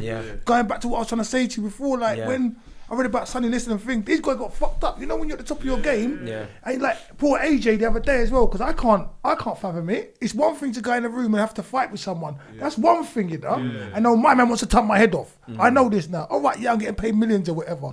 But then the whole world see me get mashed up. Now my ego and my psychology, because remember, what you said to me is, I've brainwashed myself already, 6 months training or 6 weeks training to say I'm better than this guy, I'm going to beat this guy. Then the guy beats me after all the brainwash I've just changed myself. So now I have to pick myself out of that hole. People are losing their misses, like their car, they're losing everything. But you're losing, it's hard. So my question, going back to my question was, like, with all these emotions, all this multifaceted thing the boxer has to be. How hard is it? It's how do you have all these attributes as to keep going and be on the ball and just, because you're only humans, you know what I mean? That man hid away with sunglasses and certain things, because it's just, imagine like, I'm sorry to be long-winded as well, imagine just like walking down the road, me and you walking down the road, and we just get mugged off on the road terribly, but the whole of everyone sees it. The next day, I'm not going to want to walk down the same way. Or imagine, I don't know, like lightning comes and I'm totally naked. Like, do you know what I mean? Like, and everyone seeing their ass, it's just not nice. But these people, they have to walk. Being a fighter, I think that what a lot of people don't explain, like you were saying earlier on yourself, like, it's not the discipline that goes into it, the discipline that goes into training is what helps you deal with that, to me, if you understand, like. So it's part of the training then, more than one fight. The discipline you get from fighting, that's why it helps a lot of troubled people as well in different ways, because people think you're only troubled for being like violent or crime. Like there's people troubled in different ways, so like people say how the gym helps them, that's channeling energy. So boxing helps people, because again you have to start before you get, it's like when you got a good coach as well, they'll be teaching you to stop just going for the attack. You know what I mean? It's about learning strong punches. The strong punches. Learn how to, you know what I'm saying, hold them up. Learn how to manage yourself, manage your space. You know what I'm saying? All of that, knowing that, and even when you get into a normal fight, you feel like it's very unfair instantly. Well, you won't even get into the fight more time when you know, so you're like, You might even just look at the floor space and think, No, you know. Alright, listen, I know a man that you know, and I know you know too. Sorry to put him in the room. My man was on the road racing, innit? So he said to go, beep, beep, beep, beep, beep, beep, beep, beep, got the car like, rare. But our brethren don't box. The other guy boxes. The other guy was like, look, allow it. It's all right. No. He's like, no. Oh, listen, blood, I'm going to put, I went to pull something. Back. He was on his ass. On the bum. But he said after that, two-piece. Yeah, 2-piece, that 1-2 in it, quick 1-2. But then he went and trained after that, this guy. Yeah. But I'm saying, when you know stuff, you're less inclined to use it. Yeah. And right now, it's not worth it. Right now, everyone should know stuff. And the more people that know stuff, the less people will be getting hurt as well. Of course, because people fight off of fear. They fight like, and even the shouting of it. Bam! Because they're like, well, I better the hype, And then when I fight, I'm going to throw everything at you. Yeah. You know what I'm saying? Yeah. And that throwing everything at you can work against them as well. It's not good. Yeah, you're right. Yeah, you're right. Yeah, it's just that whole fear mongering thing as well. No, when you know better, you do better. Be special, bro. I'm in on that one. I like that. You need to do a podcast on the most eloquent 2-piece specials. Just have a reaction video of like people getting 2 pieces. I wanted to ask you a question a minute ago. I love this. It's got too much questions now. I wonder, what's your favourite knockout? You can think about that. And there'll probably be a few. What's your favourite knockout? When the man was talking shit before the fight, and afterwards he got knocked out and he had to shut up. Because for me, Deontay Wilder the other day, when he came on, and I don't know much about boxing, but I love Tyson Fury because I'm from London and everything, but that ain't the thing. Tyson Fury conducted himself like a gentleman. He was talking sense. My man didn't want to say nothing. After the fact, my man never had nothing to say. I don't watch YouTube and that. I see my man on YouTube, because he walked out the ring, mug. Yeah. Anyway, so he's there and he's talking about the fight, but he's not really saying that, like, you know what, all right, fair enough, Tyson was a better man, or, you know what, I got beat up, I'll come back. He's not saying nothing like none of this stuff, you know? Why though? It's like, if imagine having a fight with a man 3 times, yes? First time people say, look, he's a draw, but some people saying he beat you, though. And then the second time, he dumps you. And then the third time, you end up on your... but you put your hands up and say, you know what, he's the better man. All right, sweet. That's how his thing was working. That's how it should be as a boxer, though. His pride was already knocked man down. Do you know, like, even if you look at the story of Tyson Fury, he came back from a state. He's a bad man. Anyone can come back from. You're like looking, like if you look at Hatton now, you're like, all right, no, you ain't coming back. And then he actually comes back and then transforms. What, Hatton came back? No, but if you look at Hatton now, it would be a good example. He's in a bad way. He's just overweight. You know, like he doesn't look like he can move. You know, you kind of, when you get an image of someone, Chris Nassim. I haven't seen him either. Big guy. He's big guy. Go on, let me let you finish. I'm gonna put a pin in my face. It's just like when you look at where he's come from and what he said to Wilder before he actually fought him, you're like, damn boy, this is like a story now. And Wilder, you're looking at yourself and thinking you're in shape. This fat guy comes to you, who was a boxer before, had mental issues, and is now saying that he will come back and beat you because he sees the lack of skill that you have. You're like, see, I didn't know. Yeah, it's crazy, man. It's crazy. And like he then dedicated himself to just training. And I think that's what it does. Like training in boxing, it leaves a print on you. Even when you take your body to this bad state, you still kind of understand what you need to do to get at that level. Okay, see, and I've never competed. I've trained a lot with my people, and I've trained to have vomited and all that kind of stuff. Yeah. And I can concur to that. Like, I feel great when I'm training. Yeah. And when I do get to that training, there's a clarity you have when you're training like that. Yeah. And there's nothing can compare to that feeling of not knowing I could give anyone a 2-piece special, but just knowing that I just feel like, I could actually literally take on the world, and I feel that you feel that strong, and you're putting it right. There's nothing that That's it. I think at that stage, it's not really about your fitness. It's just about the technique, the options that you would use in the ring. Because no, you're going too far for me. Mine's fitness, like no. Your fitness at that point probably was good enough to compete, but then when you're in the ring, it's all about technique, because you might even come against a person who's less, physical than you, but in the ring they just look so much bigger because they're doing all the right things.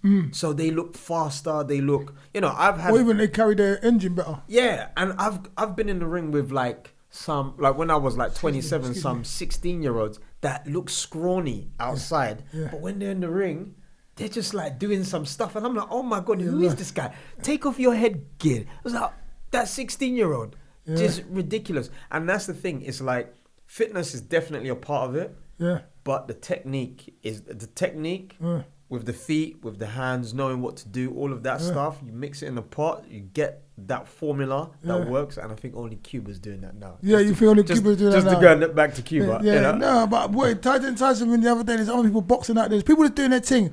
And I think, like, even what you just said, there is places that are good and beautiful and that are just like optimum grounds for the best kind of things. Yeah. But there's still, even in this, what did you say, Salt and Pepper land. Yeah. We still got that Tyson Fury.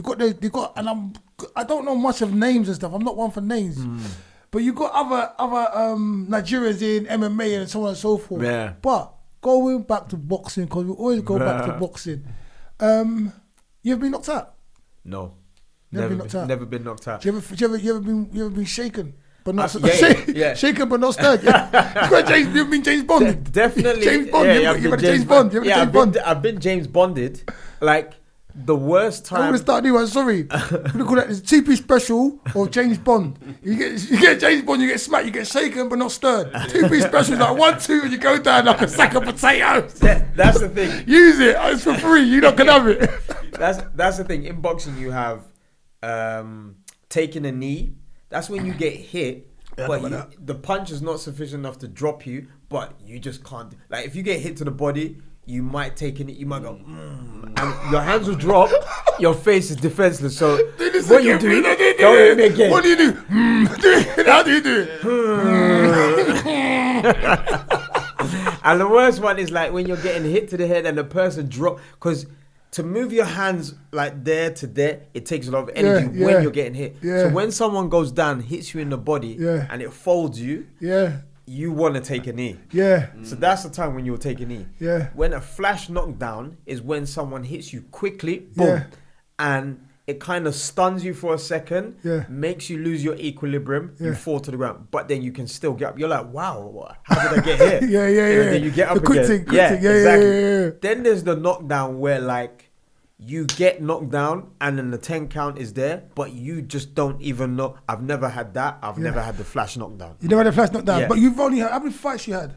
Just 5. Just 5 fights. Okay, there's plenty of time for it, and there's no embarrassment if it's part of boxing. Do you know the thing with me? There's not plenty of time for a knockdown. He's just not looking for one of them. You know? Yeah, do you know? I would say I've knock that motherfucker down.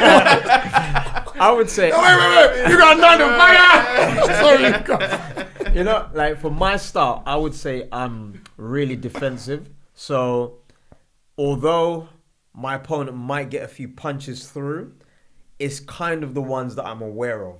Like it's not. I tend not to allow my opponent to hit me flush where he puts all of his weight into it. I tend not, because I move around a lot, and him tracking me is always an issue. You like to dance? Yeah, I like to dance. Let's now put Cuba to the side, all right? Yeah. Got the rest of the world. Yeah, maybe you might go with Russia because of your thing with Cuba, but put the rest of the world. Boxing styles, boxing history, boxing greats. What country? Because I know that like the Eastern European have got their own style of boxing. Yeah. You said Russia's got their own style of boxing. That's not Eastern Europe, is it? Russia? Yeah, no, yeah. Is that Eastern Europe? Yeah, okay. Eastern Europe. Yeah. You got their own style of boxing. Yeah. Then you've got the American style of boxing. Yeah. You got South American style of boxing. I mean, Chinese boxing. Is it Chinese boxing? Thai boxing. Yeah. Thai boxing. Thai boxing is Muay Thai though, right? Yeah, Muay Thai. So we can't put. I can't put into the same category as this boxing because it is Thai. It is, although it is boxing, it's not actually boxing as we can like put you against you against you against you against you. You can't do that. Yeah. So what other countries have got decent boxers coming out of them? I would say Uzbekistan, Kazakhstan. But isn't that and that's nothing to do with Eastern Europe? Yeah, that's Eastern. So I would even say because I know the Eastern Europeans don't play. Yeah. They've got their own thing they don't play, Yeah. but then you've got the Americans don't play, but then you've got the South Americans that don't play. Yeah. So I would say that there's 3 and you got kind of styles. and you got the English that don't play. Yeah, I would say there's 3, if not 4, kind of main styles. For you, the Americans, in general. the British style, and then the Soviet style. And then you have like obviously other countries that kind of play on all of them. But the American style is more being explosive with the feet, but then in between you relax. You step, you slow, boom, bah. You know, very kind of like, they're not doing anything to create confusion. They're just beating you with things like speed and power and explosion. Energy efficiency? Yeah. Energy efficient. So yeah, they very efficient. I would say the Americans have a very good style in terms of like surprising their opponents because they're very relaxed. They'll be very slow, bah, and then they'll just jump into it. Yeah, bah, bah. oh my God, flash Yeah, knockout. yeah, exactly. Yeah, they're very good at that. And obviously a lot of the training styles that they have, I mean, they're very close to Cuba, but because of the political ties. Please, I said please put Cuba to the side. Yeah, Right, yeah. you're still talking Cuba. Yeah, but their style is totally different from the Cuban style. Then you have the more British style, which I would say is very kind of plain, but really technical. It's very plain and very technical. It's a lot of punches, a moderate level of movement, but it's very easy to understand. It's just like the English language, you know. Was that? Wait, whoa. When the English boxing is like the English language. Yeah, you know, English boxing is like English language. It's very spread across the world. Like, I would say, like, the English style is very, it's not trying to be too extravagant. Like, when you look at French language, Italian language. I don't believe I actually nearly got offended then. I don't know what's wrong with me. What? No, when you said the English, whatever you said about the English, I always got slightly offended. I was like, what do you mean we're not flamboyant? Like, I've never actually ever felt like that. I don't know, it's a crazy feeling. It's funny, but like... I've just felt funny. Like, no, I'm English. We talk about English style. But you mean? Like, but it's fine, but... It's very kind of like stand up, straight to the point, use agility, use speed, use power. But I would say the technique is very clean, but it's not really flamboyant. It doesn't really use too much footwork to deceive your opponent. They're British. Yeah. You know what I mean, Harry? Yeah, exactly. Who's you guys' best favourite fighter at the moment? That's why I went to watch you. I like that. God, you want to go first? I would say the British fighters that have Not done even well. British, just worldwide. Ooh. I mean, I'll have to go back to Cuba then, you know. Yeah, you could go here. Take Cuba back. It's right, it's fine. So my best fighter in terms of technique and application is a guy called Erislandy Lara. Erislandy Lara. Erislandy Lara. Erislandy Lara. Yeah. Look him up. Like, very clean technique. Like, always, like, is always feinting. He's not really the traditional Cuban where he moves around in a crazy manner. He's just always feinting, always looking at his opponent. You know, is his opponent? Yeah, and his punch selection is very specific. It's like a 2-1-2 or feint with the 2 and then just go 1-2-1. It's very like straight punches. You'll seldom see him use hooks, but to limit yourself to that kind of punch selection and do well is very, very hard. You must be very, very good and very accurate. Because hook, you don't have to hit them in a specific place. You just have to hit them somewhere. But with a 2-1-2, when you're aiming at the head can move a lot. So you wait until you've understood that your opponent's head is not going to move, then you target it. See, I didn't know that. I didn't know. See, it's as much I know. I know how to punch, but I didn't know this one you might miss. This one you always hit. Yeah. With a I didn't hook, know that concept with a of hook, it. it's like you kind of somewhere. Yeah, you just have to hit someone because a hook's always gonna hurt wherever you hit the person. And even when we're at school, when we were throwing those haymakers, we weren't trying to target the chin. No, that's true. We didn't understand why. Like, how can someone target the chin? If we knew the amount of pressure, yeah, we weren't trying to do none of that. We were just trying to hit them anyway. Like, if you got hit with this part on this part, they'll be like, ooh, you're getting topped, bruv. When really they're not, you know. So like, I remember being young and having a fisticuff. Dean, I can't remember his name. Dean something from down there. It's always a Dean.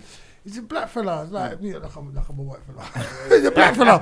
I said I've got more British by the day. I don't know what's going on today, you know. Those chips. It was the chips. No, I love a chip.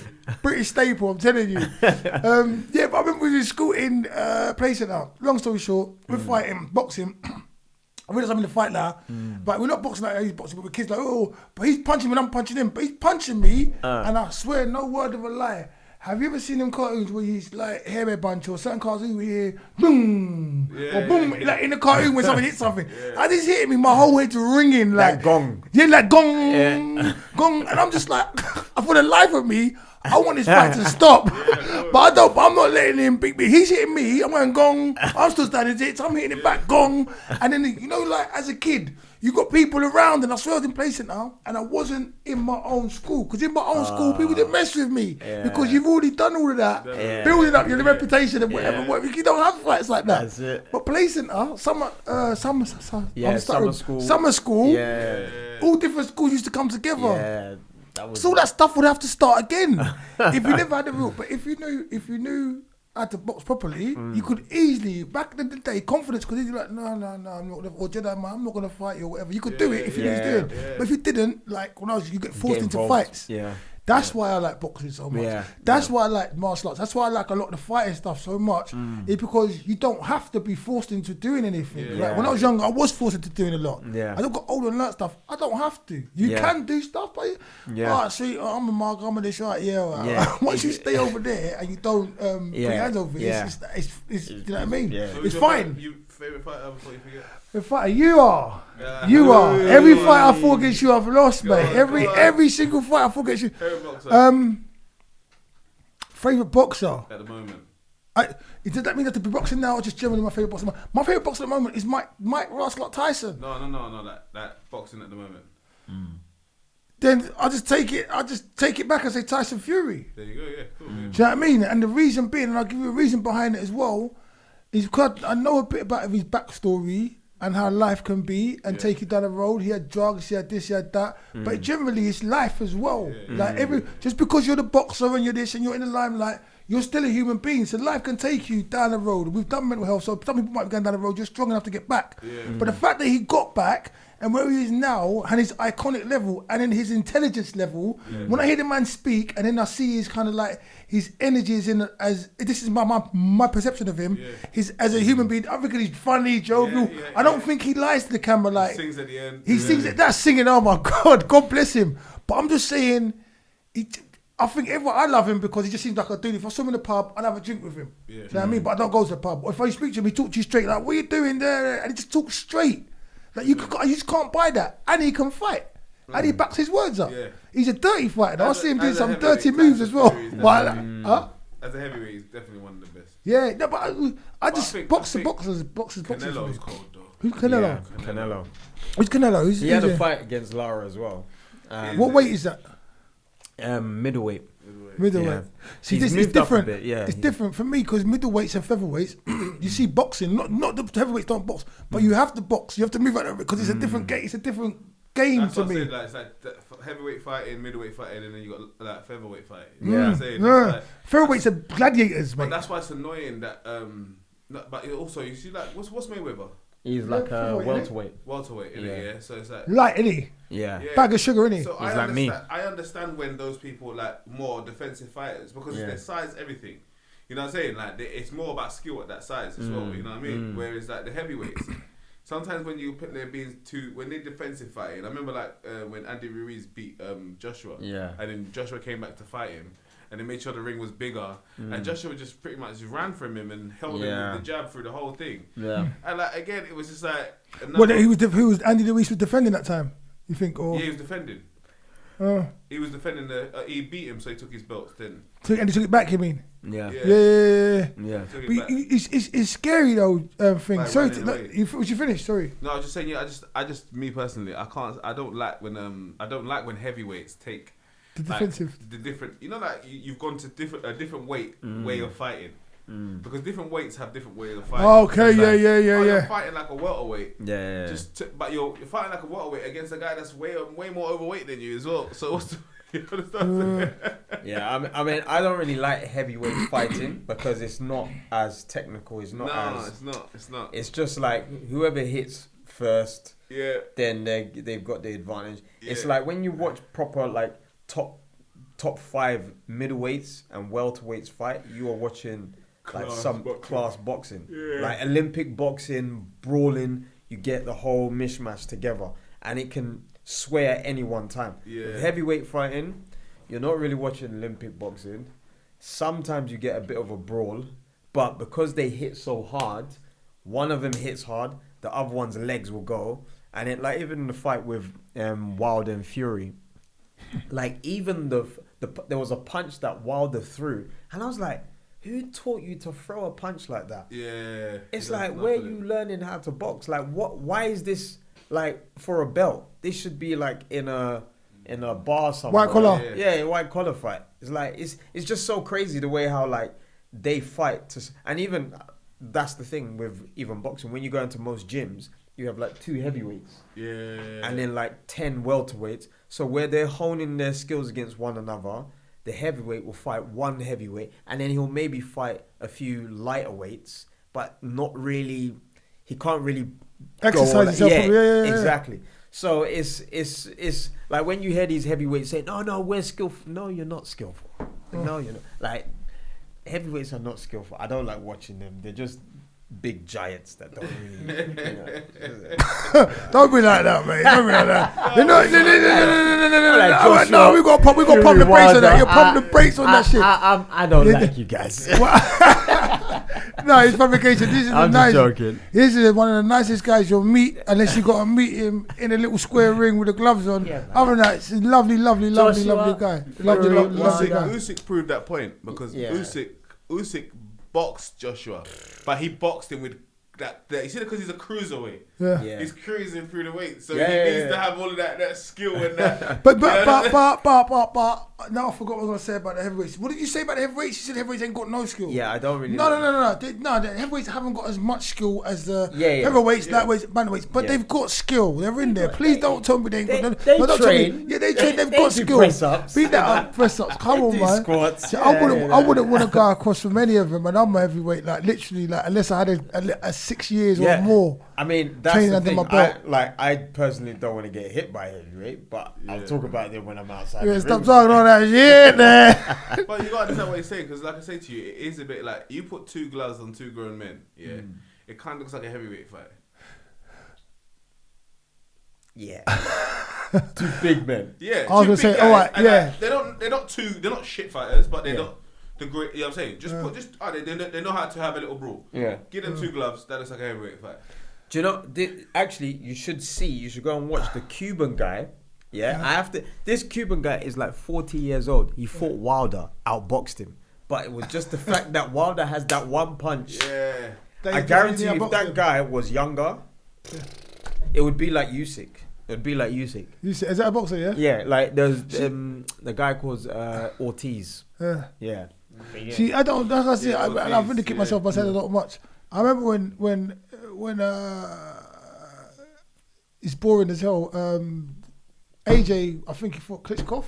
Oh yeah. I don't watch many fights. I love boxing. I don't watch many fights. But so he fought Klitschko and he knocked Klitschko. Klitschko was messed up. Yeah. Messed up.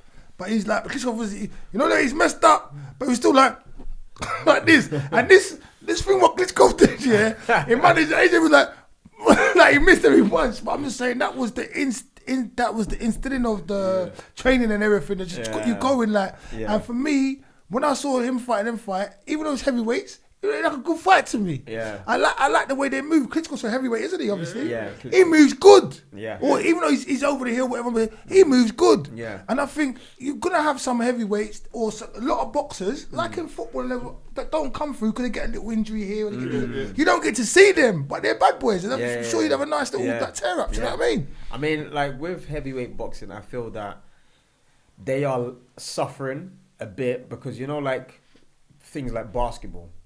Guys that actually would be in the heavyweight division, they've gone and done basketball instead. They've gone and done things like... I never followed what they wanted to do, Yeah, I mean, like, remember, basketball, you can't have welterweights, a guy who's a welterweight or a middleweight or featherweight can't do basketball.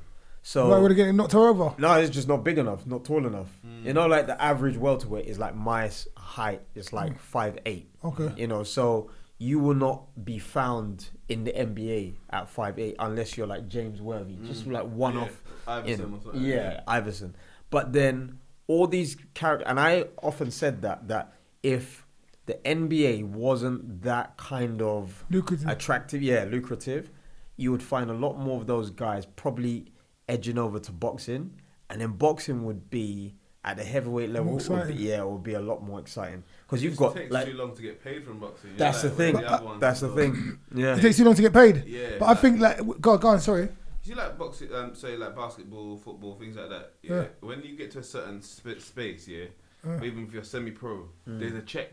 Yeah, every week, every month, every month. Even if it's not like what the other guys are getting, it's it's still a very regular good check. Yeah, regular check, even if it's just a job kind of check. Yeah.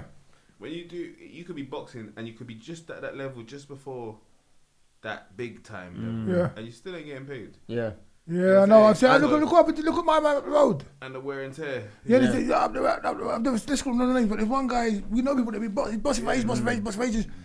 And then, what's going on? I'm not boxing over. What's going on? Nothing. I've got 9 to 5. It's hard, bro. Exactly what you said, it's hard, bro. Sell your own tickets. All day food.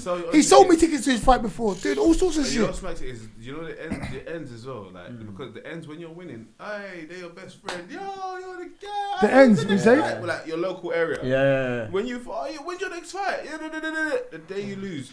I've been in the barbers and I hear people saying to them, man, like, don't sell me tickets when you're gonna get knocked out in the first couple of rounds and that. Don't sell me tickets. Oh my god! I'm like, wow. The energy changes, bro. Yeah, the energy changes. I didn't even think there were people. I thought people would be like, don't worry about it, bro. You know, they're even talking to you like you're not a boxer. Yeah, that they can even pap you up. Now they're talking to you like they can knock you out. Yeah, like, bro, you just squat 2 rounds. No, bro, you're an idiot, man. I paid £15. Yeah, boxed up, man. You need to think about doing something else, bro. You get me? Yeah, that's how they start talking to you. Come do training with me. They could knock you out. Come do training with me. Oh my god! If you had any advice for a young man, I mean, there's female boxers as well. I love the film $1 Million Baby. So it's not as that was another thing that I even wanted to ask you about. What?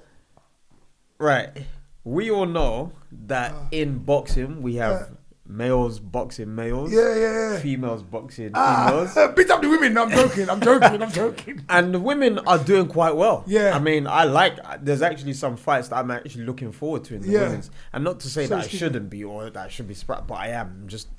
But what do you think about this thing about now males transitioning to women and then fighting women? It's totally unfair. It's bullshit, isn't it? Yeah. Because I've seen it on the news, I've seen stuff, and it's not for me to tell anyone what to do with their body, their sexuality, their mindset, their food, their household. I don't care, because I'm going to do what the hell I want to do. God bless you, love yourself, I love myself. Well, I think it's silly about it. Wait, no, let me finish, please. Sorry. And then, it's like, it's not fair for me to have my body how I am, because I could literally change now and say, you know what, I want to box, and then come up against someone else. Before you did. Huh? Before you did. Oh. He's been with you too long. I wish I'd let you just ask your question. I'm right into that one. I did, and there's absolutely nothing wrong with it, and there's nothing no one can tell me about it. Booyah. I love myself, love yourself, and love the world. It's very important.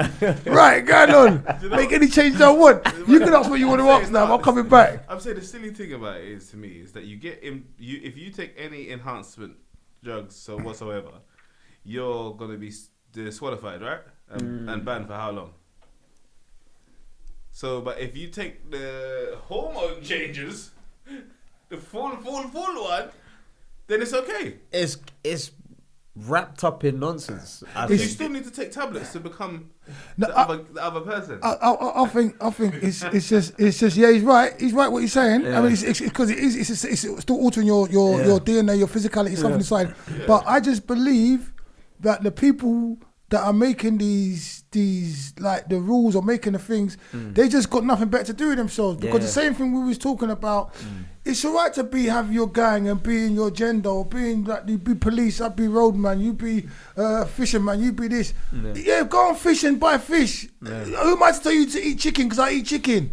Do you know what I'm saying? I'm not trying to force feed you chicken. Don't force feed me fish. It's simple as that. But the people that are controlling all this stuff, that are saying, okay, well, it's not right for you to have growth hormone, to have steroids. But if you want to change, leave them alone. Let them change. What are you shying at for? Let everyone be an individual. But you just told me I can't be individual over here. Exactly, this is what you just said. Yeah. So it's bollocks. Yeah. It's just bollocks. It's that control thing. And you in the corner, you know the best because you haven't said a word and you won't talk because that's what you do. You sit in school very intelligently, very quietly. Saying, But you know, for me, it's I reckon over a 10-year period, and even probably even if you check the statistics now, like over a 10-year period, you could probably say, all right, then, how many men that have transitioned to being women win championships and win medals and at the top 10% of, you know, when they go to face against other women, you know, are winning. And how many women that transition to males now enter male sports and actually start to dominate. And I guarantee you, you'll find that there's no women that are transitioning to male sports. Don't say that. They could do that. But you know what I think they should do? It's not going to happen. If they want, listen, mate. If they can bring the hoverboards from Back to the Future, anything can happen. Like people hovering, that's my whole thing. But I guarantee you now, I think I've only seen one case of where a woman, but this is the whole thing about why it's unfair. Because I believe that when a man is transitioning to a woman, there is too many advantages for him to face against other women. Athletic advantages. Yeah.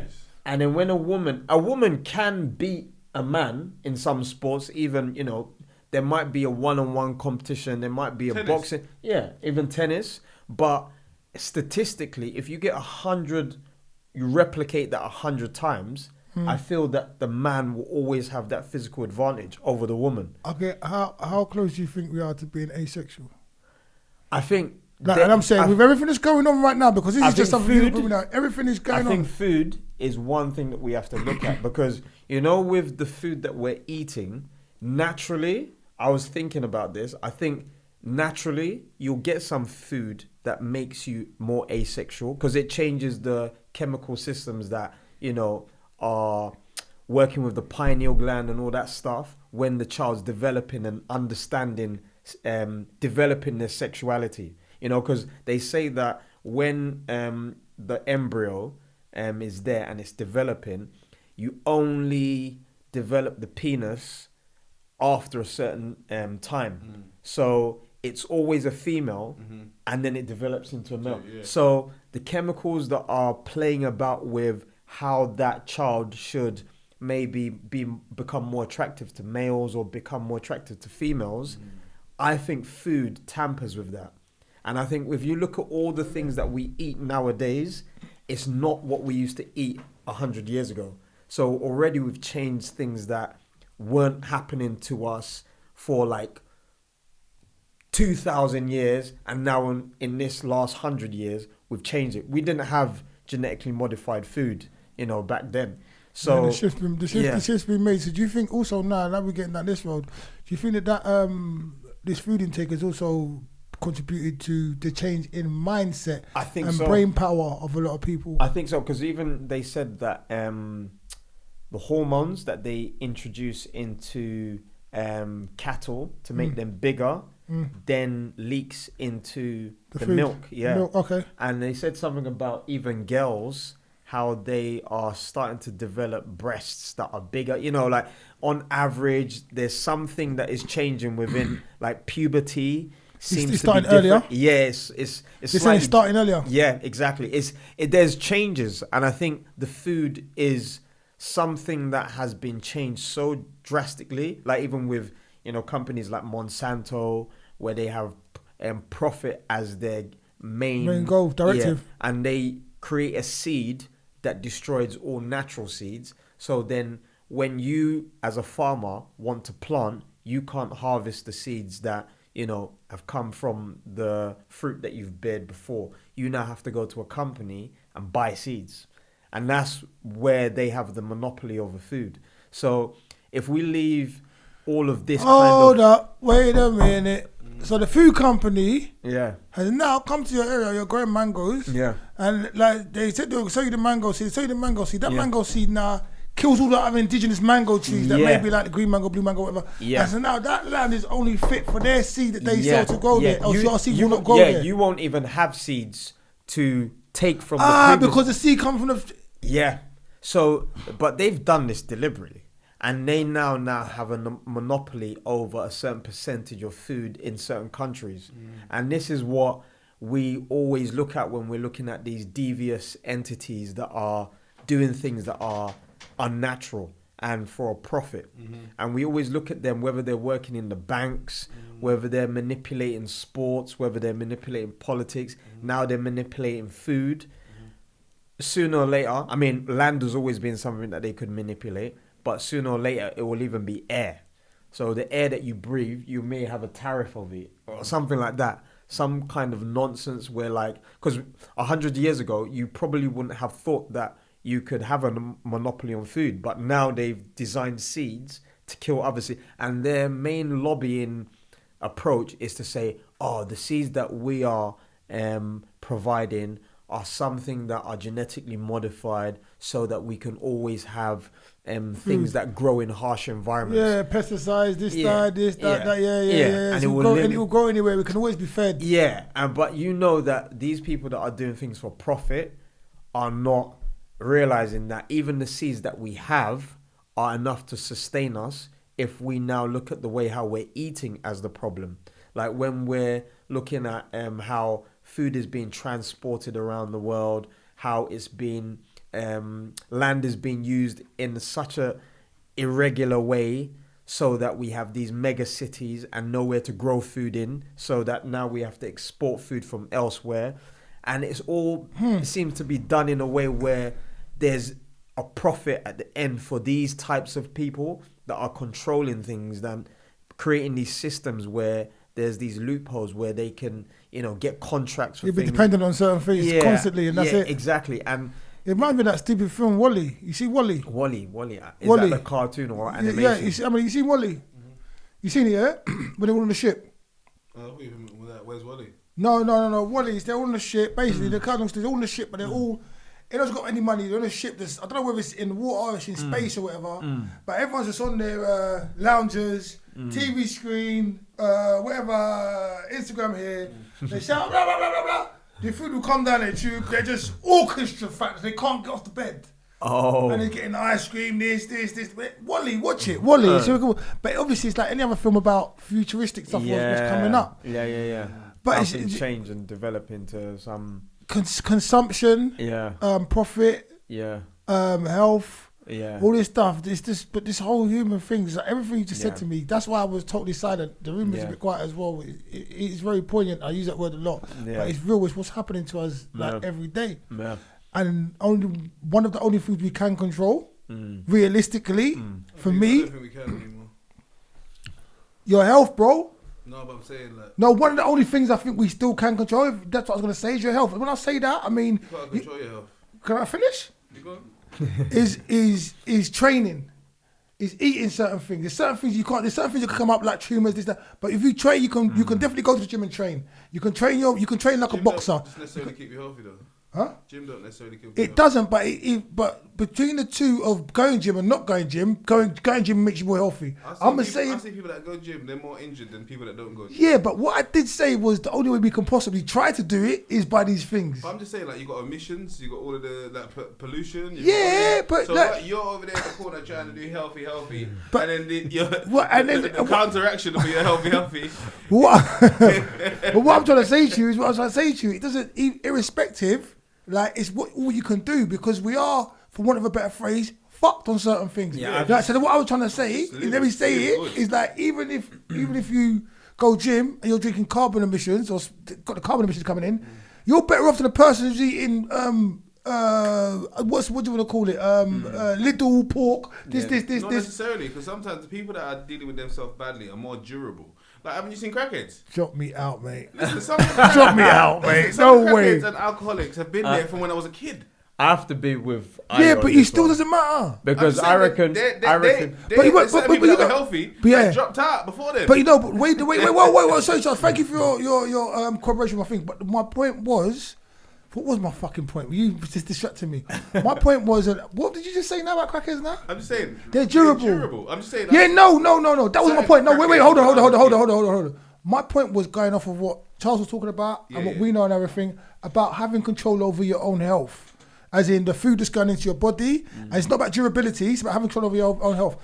The only way that we can possibly even attempt to have control over our own health in this day and age is through exercise.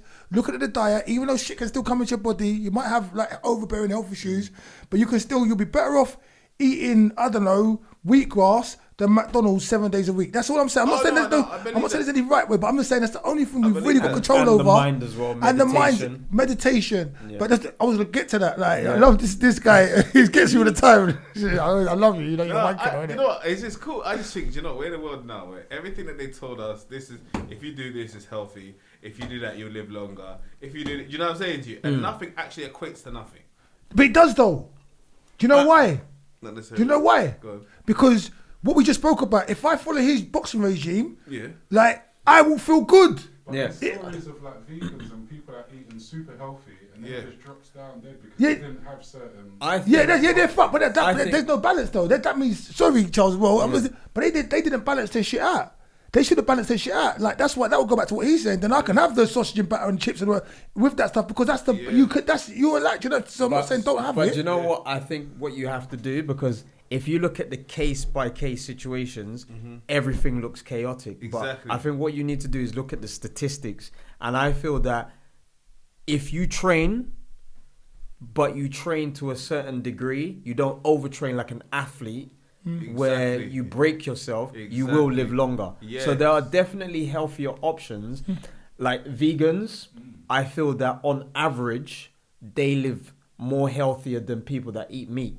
You know, people that eat meat have made an option to, but I'm not saying that you shouldn't eat meat. I'm saying that everything needs to be done in balance. Yeah. And I don't think the goal of life is to live the longest. I think it's to live the fullest. You know, because you can live 100 years, but if you're miserable 100 years, what's the point? You know, you need to have experiences. You need to have regrets. You need to have things that you feel fulfilled by. And I think that is one of the things. Like, but it's like you said, it's demasculated. Like, you know, they say a way to a man's heart is for his stomach. And they say a way to a vegan's heart is through his vagina. What? Now you just really wanted to drop that, didn't you? You just wanted to say that. I was signing a disclaimer on that because I don't think vegans have all got vaginas. I got some vegan friends. I'm just realizing now. Yeah, I mean, monthly they have these cycles. I didn't know. Wow! I never should be saying brilliant greatness. I didn't know about that. Thanks for that. I'm dead. I love it. Oh God, I love it. Advice for a youngster. You did ask me that. I would say, try to be aware of the things that... Advice for a vegan. Oh, advice for... I'm joking. I'm just going to eat meat, bro. You know? Tampons Grow a as well. Yeah. Get us tampons as well. Oh, mate. We cut that one out. We ain't cutting nothing out. Nothing ever gets cut on this show. So you're wondering now, mate. Imagine that. All right. But I would say... Like, for youngsters, I would always say, be mindful. Don't always listen to everything, you know, your elders are saying, but be mindful of what they're saying because some of it does apply to you. And they've made mistakes that, you know, we can avoid.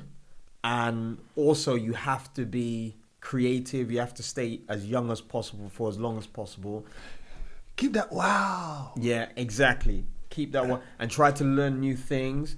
Try to develop hobbies, as many hobbies as possible, because then that tells you that what you identify with kind of tells you something about yourself. And I don't know what that would be, but if you like playing piano, maybe you like to listen to intricate sounds. Maybe it's not classical, maybe it's jazz, I don't know. But, you know, you have to develop hobbies. You have to love yourself. The more you develop these hobbies, the more you have self-worth, you know, and I think when you have self-worth, you can achieve many things. Not everything, because everything is not achievable. I don't think, like when we say you can do anything, no, we're limited by the things No. We can't jump to the moon. No one can jump to the moon.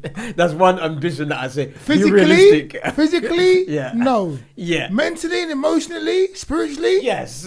but maybe you can. But you've just listed two, and one of them you can't do. Yeah. Huh? How can you mentally and emotionally spiritually jump to the moon? Hold on. You can Hold on. You can dream about it, but ain't nobody got no time for your dreams. I want to see what you can do on paper. Listen, I don't know what kind of trainers he got from America. You know what I'm saying? Some Air Jordan 2. You know what I mean? Exclusive. Yeah. Some Air I'm Browns. Back to the future. Back from the moon. It's a bit chilly out there. You know what I'm saying? It's all in the power of the mind. It's all in the power of the mind. Look, yeah, I reckon it's just making kids more realistic and trying to get them to understand the world so that they can take their advantages from the world. Yeah. Like, I was always under an impression that I wanted to be an astronaut, but that's just because I heard someone saying it. And I was like, I didn't really have any attachment to what a career was. I just had school, and I had friends, I had family, annoying family that used to come over and eat food at Christmas, and then the outside world was a blank canvas. I just maybe football or astronaut. I wanted to be an archaeologist. Yeah, just there's nothing really. And then I started having these strings that attached me to the outside world: a banker, a lawyer, doctor. Yeah, and I that's Nigerian string though. Yeah, Nigerian strings. No, he's Nigerian just like me. Yeah, he said it, Nigerian strings. But there was nothing like entrepreneurial. You know, like when you think about, I can make this and sell it in this way and do this, and I've understood the market. No one's teaching you that when you're young. You know, no one's not before now they are. Yeah, exactly. Now, and I think that's mm-hmm. what you know, like when we think about youth programs and stuff like that, that is what I feel we need, because that is what is giving, like, some of these youngsters, like, they identify with that journey. And I think a lot of them are getting into these bad situations because they don't see how they can make an impact. They don't, because they only see what they're seeing. I feel you. I feel you. And I'm ready. Anyone who wants to jump on it. You're in the corner. You already know where you are about this. Anyone out there as well wants to reach out to us over here at Live Talks with Fawole. Any of the team. It hasn't got anything to do with kids. I know you work with kids a lot. Yeah. Anything positive for the youth, we're there and show them. Like, as far as I'm concerned, anything's possible. They're saying it's not anything, but anything's possible because life's an ongoing journey for you. Yeah. Like, we need to do something. We need to get together and do something. Yeah. Like when you've got these things where you teach a child coding, but don't only teach them coding, see how, like, take them for a weekend where they're making games and you can see how, you know, they can see sales of the games. They can see sales of, you know, how the coding gets transferred to a game, how the game is popular, them playing the game, them seeing where the game features in all-time sales, you know, so that they can have an understanding of, this is a skill that I can transfer into this. Mm-hmm. I don't need to work at McDonald's, do this kind of job. Yeah, Boots, which is just, you know, it's just Boots. But, you know, there's a thing that you can teach a child to do that he can benefit someone else's life and make their life convenient that they can be remunerated for, you know?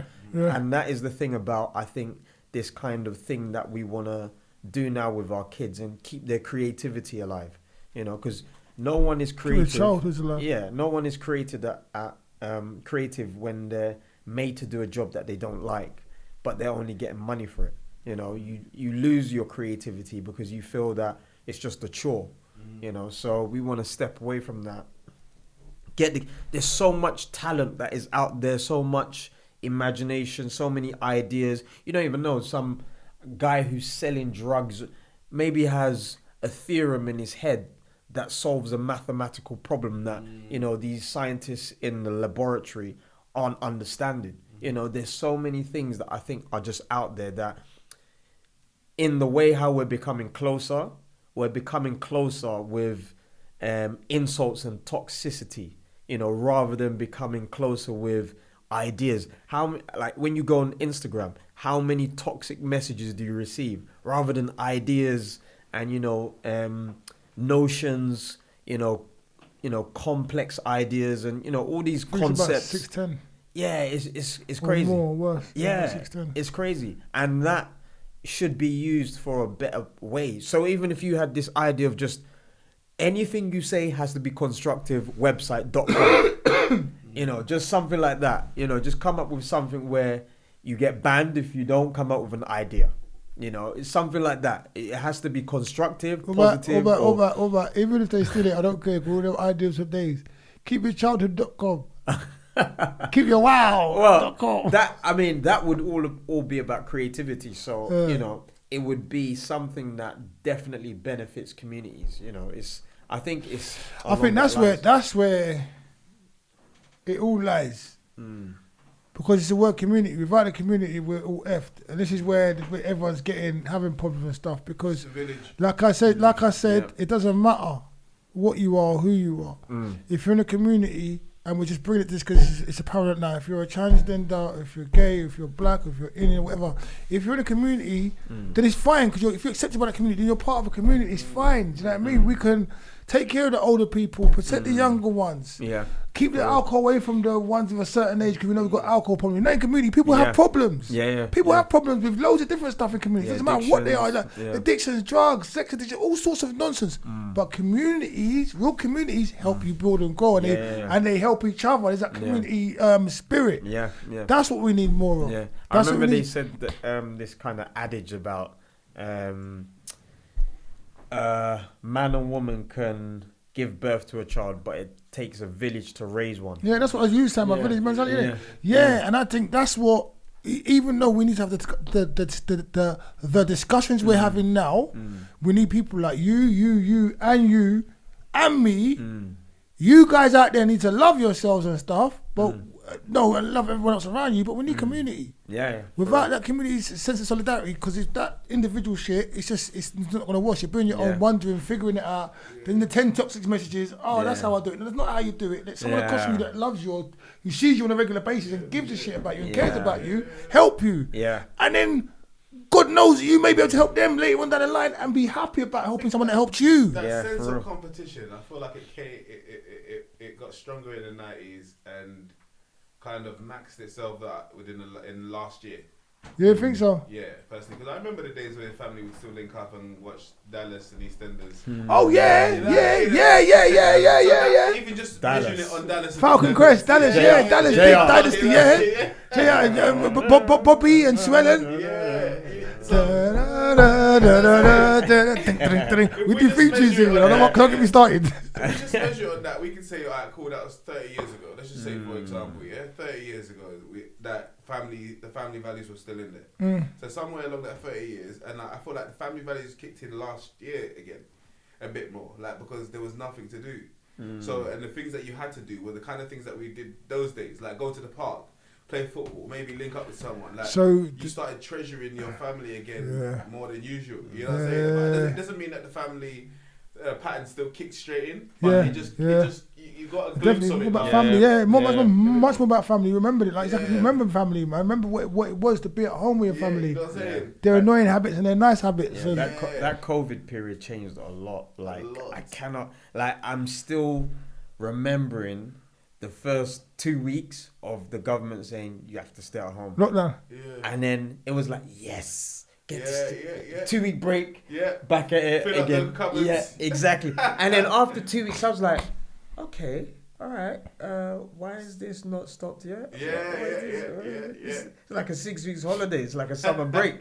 And then after that, I was like, oh my God, this is happening for the rest of the year. I cannot. Seriously, I was sleeping for the first 2 months. Oh my God. I was sleeping. I was because obviously business. I worked hard.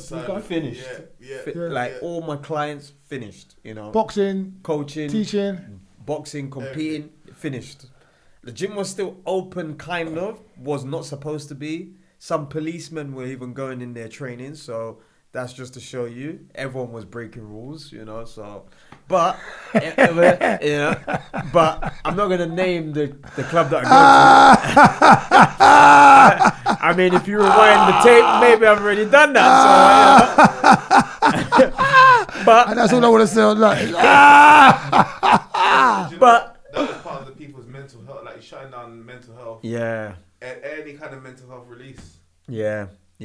needed to. You needed to have gyms open because, like, they even said at one point, you can go to the park, but we advise you not to. If you are gonna go to the park, it should be no longer than 45 minutes or something like that. And I was like, are they really trying to keep us in the house like this is some sort of purge beginning? But you know what? You know what it is for me? It's like some pictures it matters, some other pictures it doesn't matter. But it's like, imagine you're at home and that thing wasn't the news that you got locked down. It was fucking Hurricane Karina. You hear me? Or I don't know. It was the tsunami that was in wherever it was in the Thailand or wherever it was. Yeah. This is the world. This is life. This is like, I'm not trying to be like, oh, I'm better than anyone else. I know better, whatever. Yeah. I'm a bit older. I look at things a different way. Like this, the thing that happened over COVID, right? Excuse me. The thing that happened over COVID is reminding me of like when you have them plants in like David Attenborough and you see it growing over the Venus flytrap. Whatever it is, just normal a rose, just like go like from the bud to the you see it, but they speed up the camera. Yeah. That's what COVID did. Yeah. Because usually in life we're doing this with our partners and rare. So then some people who had arguments that messed up their whole relationships. What would have took 6 months took 2 weeks because of COVID. That's all I'm saying. You know, like it just speeded everything up. Yeah. And it made me more focused on what's going on. But that's what COVID just, and it's just life. Yeah. And anything can happen in life. Anything can change in life. Yeah. If you understand that, or if you're aware of that, or if you can come to terms with that, then you can live a better life. Yeah. Bam! If you can come to terms with getting in the ring and getting boxed in your mouth, you'll be a better boxer. Yeah. Like to me, it's just definitely. It's the way it goes. You know what I mean? Because that's the way it goes. Like not to be going on about it. That's the way it goes for me, man. Yeah. I mean, adaptation, technique, you know, as a basis, so that you can adapt. Just understanding your environment, and then just preparing for that rough and harsh time when everything's calm. Is what you have to do, and that calm period can sometimes for weaker men make them lazy, but for men that are, you know, studious and understanding that and have the fortitude to know what's going to come in the future, they will work their butt off. So but this is it. This is it. This is life. Is everyone not living life like you and I? So does everyone not have to have this fortitude? Because all it means is, like, you might not be prepared for everything, you might not be ready for everything because this is life. But if you're at least trying to get to be ready for certain things, when they do arise, they won't be as catastrophic as certain things have been for certain people. And then people are like having mental health issues. I feel for you guys, like breaking down over certain things because you haven't taken the time to build yourself on certain things, or just certain little things, just crushing income and everything. Being not financially astute, not mentally astute, because it's just exactly what you said. It's a simple blueprint. Your boxing blueprint. Put that on life. Everyone gets it. It's just getting to that point. And it's like you here, Mr. Brains, you get it so much. It's just taking that blueprint and putting it there. Then you can still win. No, 100%. It's just knowing what you want. I think a lot of what the problem is with a lot of people, they don't know what they want. Yeah, but you still get in the ring and you find out, and then go to the other trainers. When you get into things like boxing, it helps you to know what you want. It helps you to know yourself. Yeah. You know, like when you know yourself, it helps you to navigate life. Because a lot of people are navigating on someone else's navigation. Yeah. Do you get what I'm saying? So like all the stuff you're saying. Through life. You know what I mean? It's all someone else's pattern. Nothing what they're doing is within their passion. Do you get what I'm saying? And this is what's going on now with what you're saying now. Again, for me, this is like this. This is an amalgamation of two different interviews for me. So I'm getting and giving. It's that lack of wanting to go and find out the stuff. You just want to easily just I'll digest the complicity. Okay, I'll digest and I'll do this, and okay, I'll just take what you said rather than find out what's behind the garden wall, or find out what it takes to run a marathon, or find out if I actually like the rain hitting my skin. It's a lot of people are just scared of doing it, or they're too lazy to do it, and that's making us more just like less proactive, less healthy, 100%. more mental health. Our conscious awareness that's happening as a whole. I think, you know, sometimes I'd like to think that my little conscious awareness is just me. But I feel like, again, as humans, we're still one body in some sort of way. Yeah. I feel like our awareness to a lot of things, we're waking up together. Yeah. Even if you're at that part of the waking up and that person's at that part of the waking up, you're still waking up together.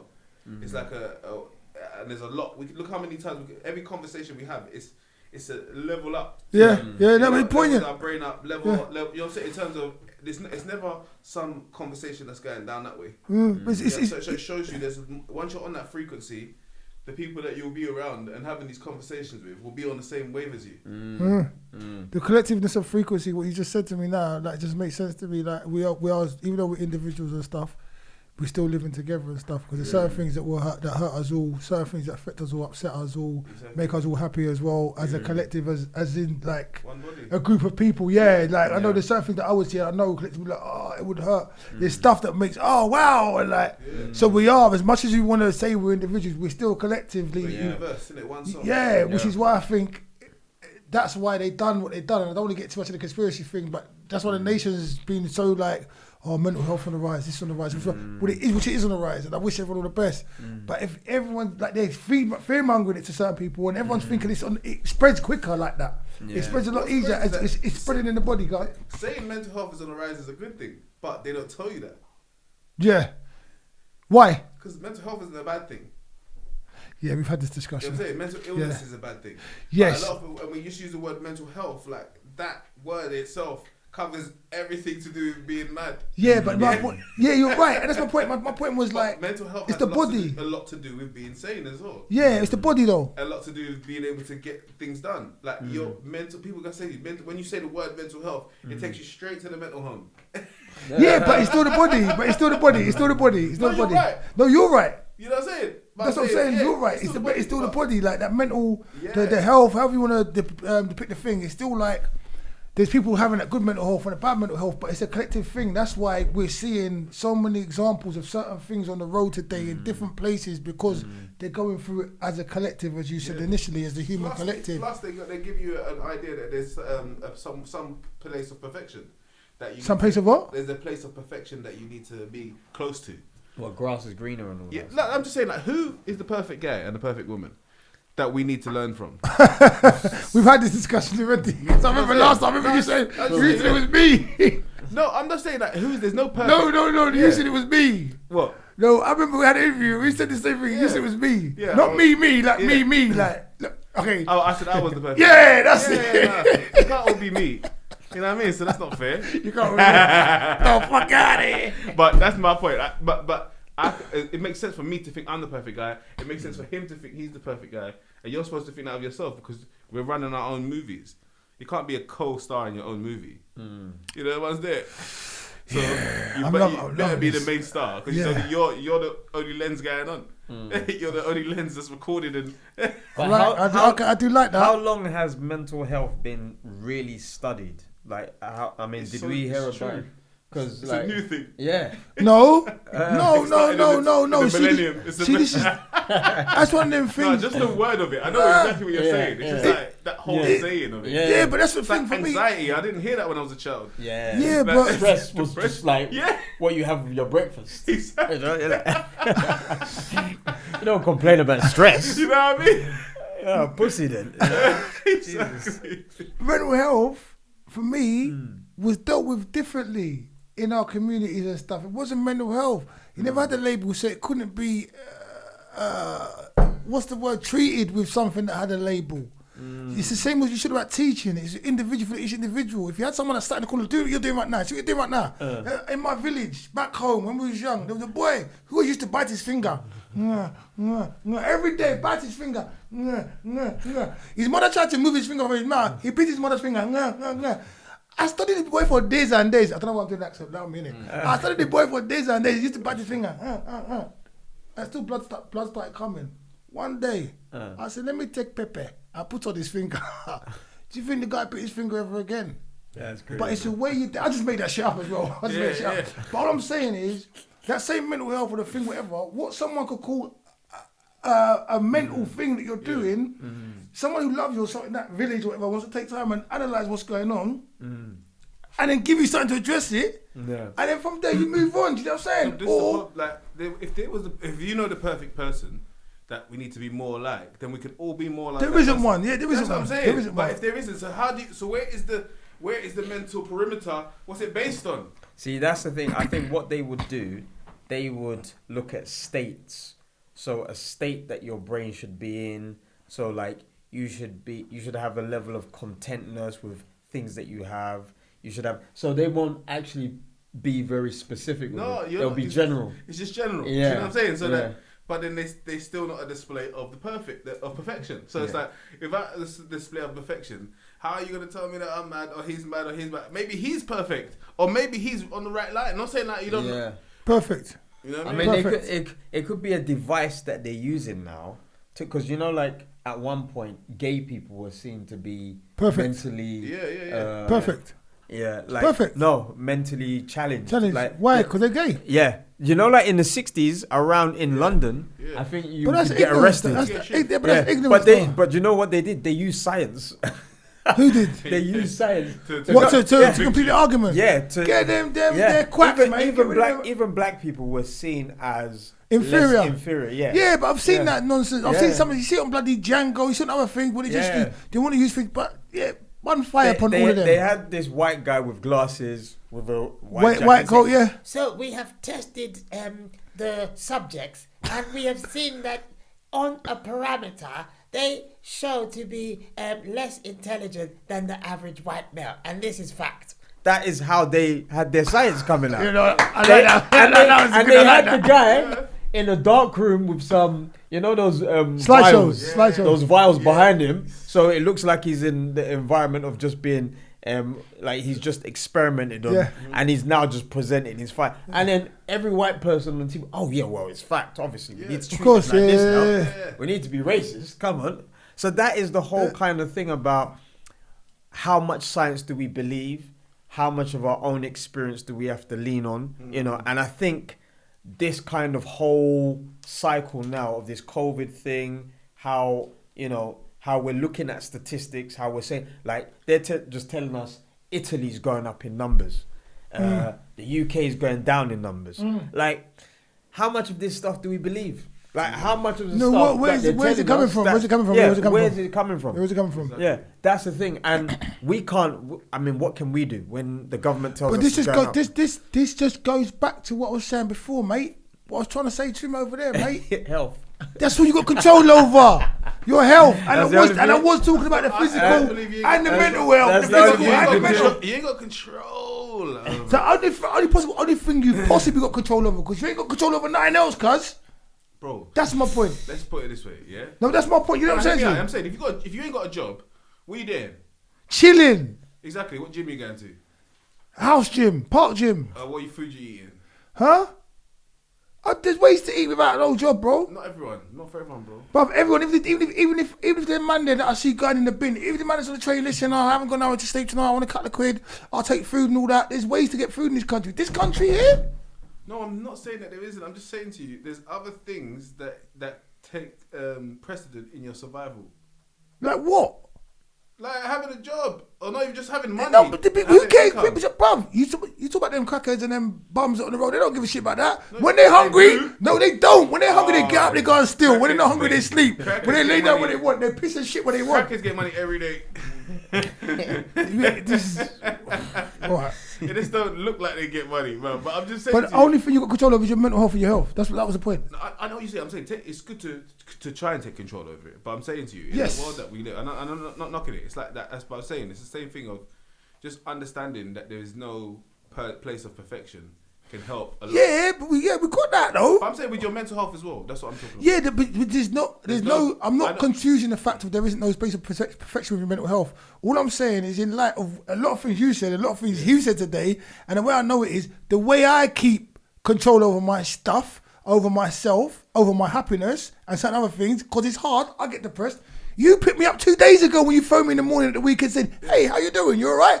I was like, "Hey, someone cares about me." I was like, "Hey," I was happy, and I used that to make myself even more happy. I go back to that, like even just now, going back to that. So that's what you got control over. Like I speak to someone else today, they're telling me about, this one's pissed off at me, that one's pissed off at me, and the whole time they're talking, They're just talking about how people who are probably fucking having sandwiches and dancing and doing God knows what. But they talk about these people that, do you know what I'm saying? It's a waste of time. It's a waste of time. But then that's the control you have. You know what I mean? Don't worry yourself with that nonsense. Worry about how am I going to be happy today.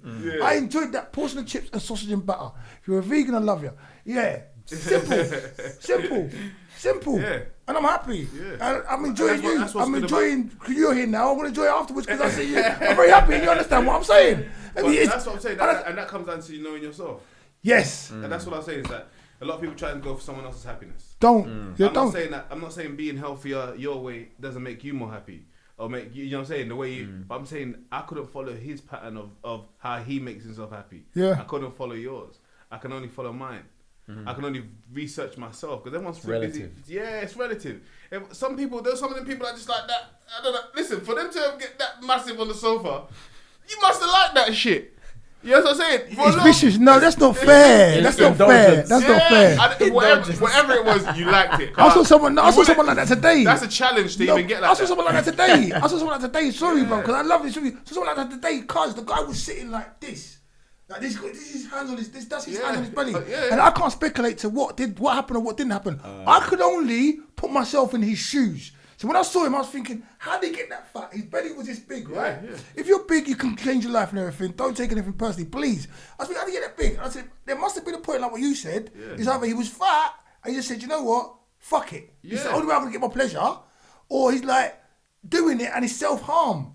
Whatever it is, it's bad, bro. But depression. You enjoyed it. Like a lot of stuff, that's what I'm saying is that there's a lot of people that enjoy even being depressed. There's people that enjoy that feeling. They just don't realise because it feels safe. Okay, they enjoy being depressed, you're saying? Yes, they actually enjoy it. But no one thinks they can say these things. Like something about us that say that we can't say that I enjoy being down sometimes. Yeah, okay. Now your stuff makes sense to me now. Yeah. A bit. Well, I think I don't know how he makes sense out of nonsense and it's not easy to talk nonsense. No, but I think he's going there and I'm thinking Are you saying that they're more comfortable with it because that's what they've experienced and so for some people it's like that place is the safe place. It's familiar. Depression. Let me just stay there because let me not be happy because I'm going to end up being depressed anyway. But I'm saying if they was in shape and they was thin, they'd be a lot more happy if they could get there. No, because sometimes I'm saying some people... They don't want to do that? No, because some people get into shape and they say, when I get in shape, I'm going to feel like this. When I get money, I'm going to feel like this. When I get this, I'm going to feel like this. That's it. You keep changing the goalposts. You do know that, right? I have to. You know what I'm saying? Cook, he's changing. You can understand he's changing the goalposts. He's changing it again, doesn't he? I'm saying to you... That's why I get confused. There's nothing of when I get... You know what I'm saying to you? No, but that's my point to you. That's the whole thing. That's why I started in the first place. Yeah. What I'm saying to you is the only thing you have control over is your health and your mental. Was your health? That's what I'm trying to say to you. All the rest of it, you got no fucking control over it. We don't know what's going to happen or how's going to happen. But be happy with what you got and what you haven't got. Don't worry about it. I believe in that. And the health. I know you do. Spread, but I'm just saying the only reason I've said that is because I have seen situations where someone I'm like, what him? You're so healthy.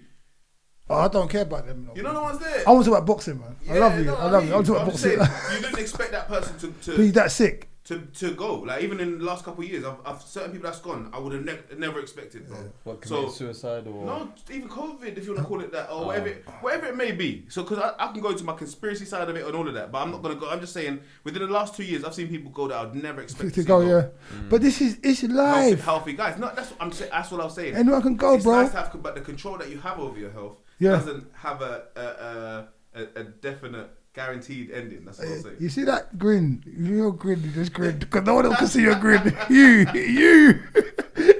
saw it there. You saw it there. I love you. Your lap. Dude, leave me, man. Yeah. Listen, that's what your favorite. Yeah? No, your most. You could ask this question too.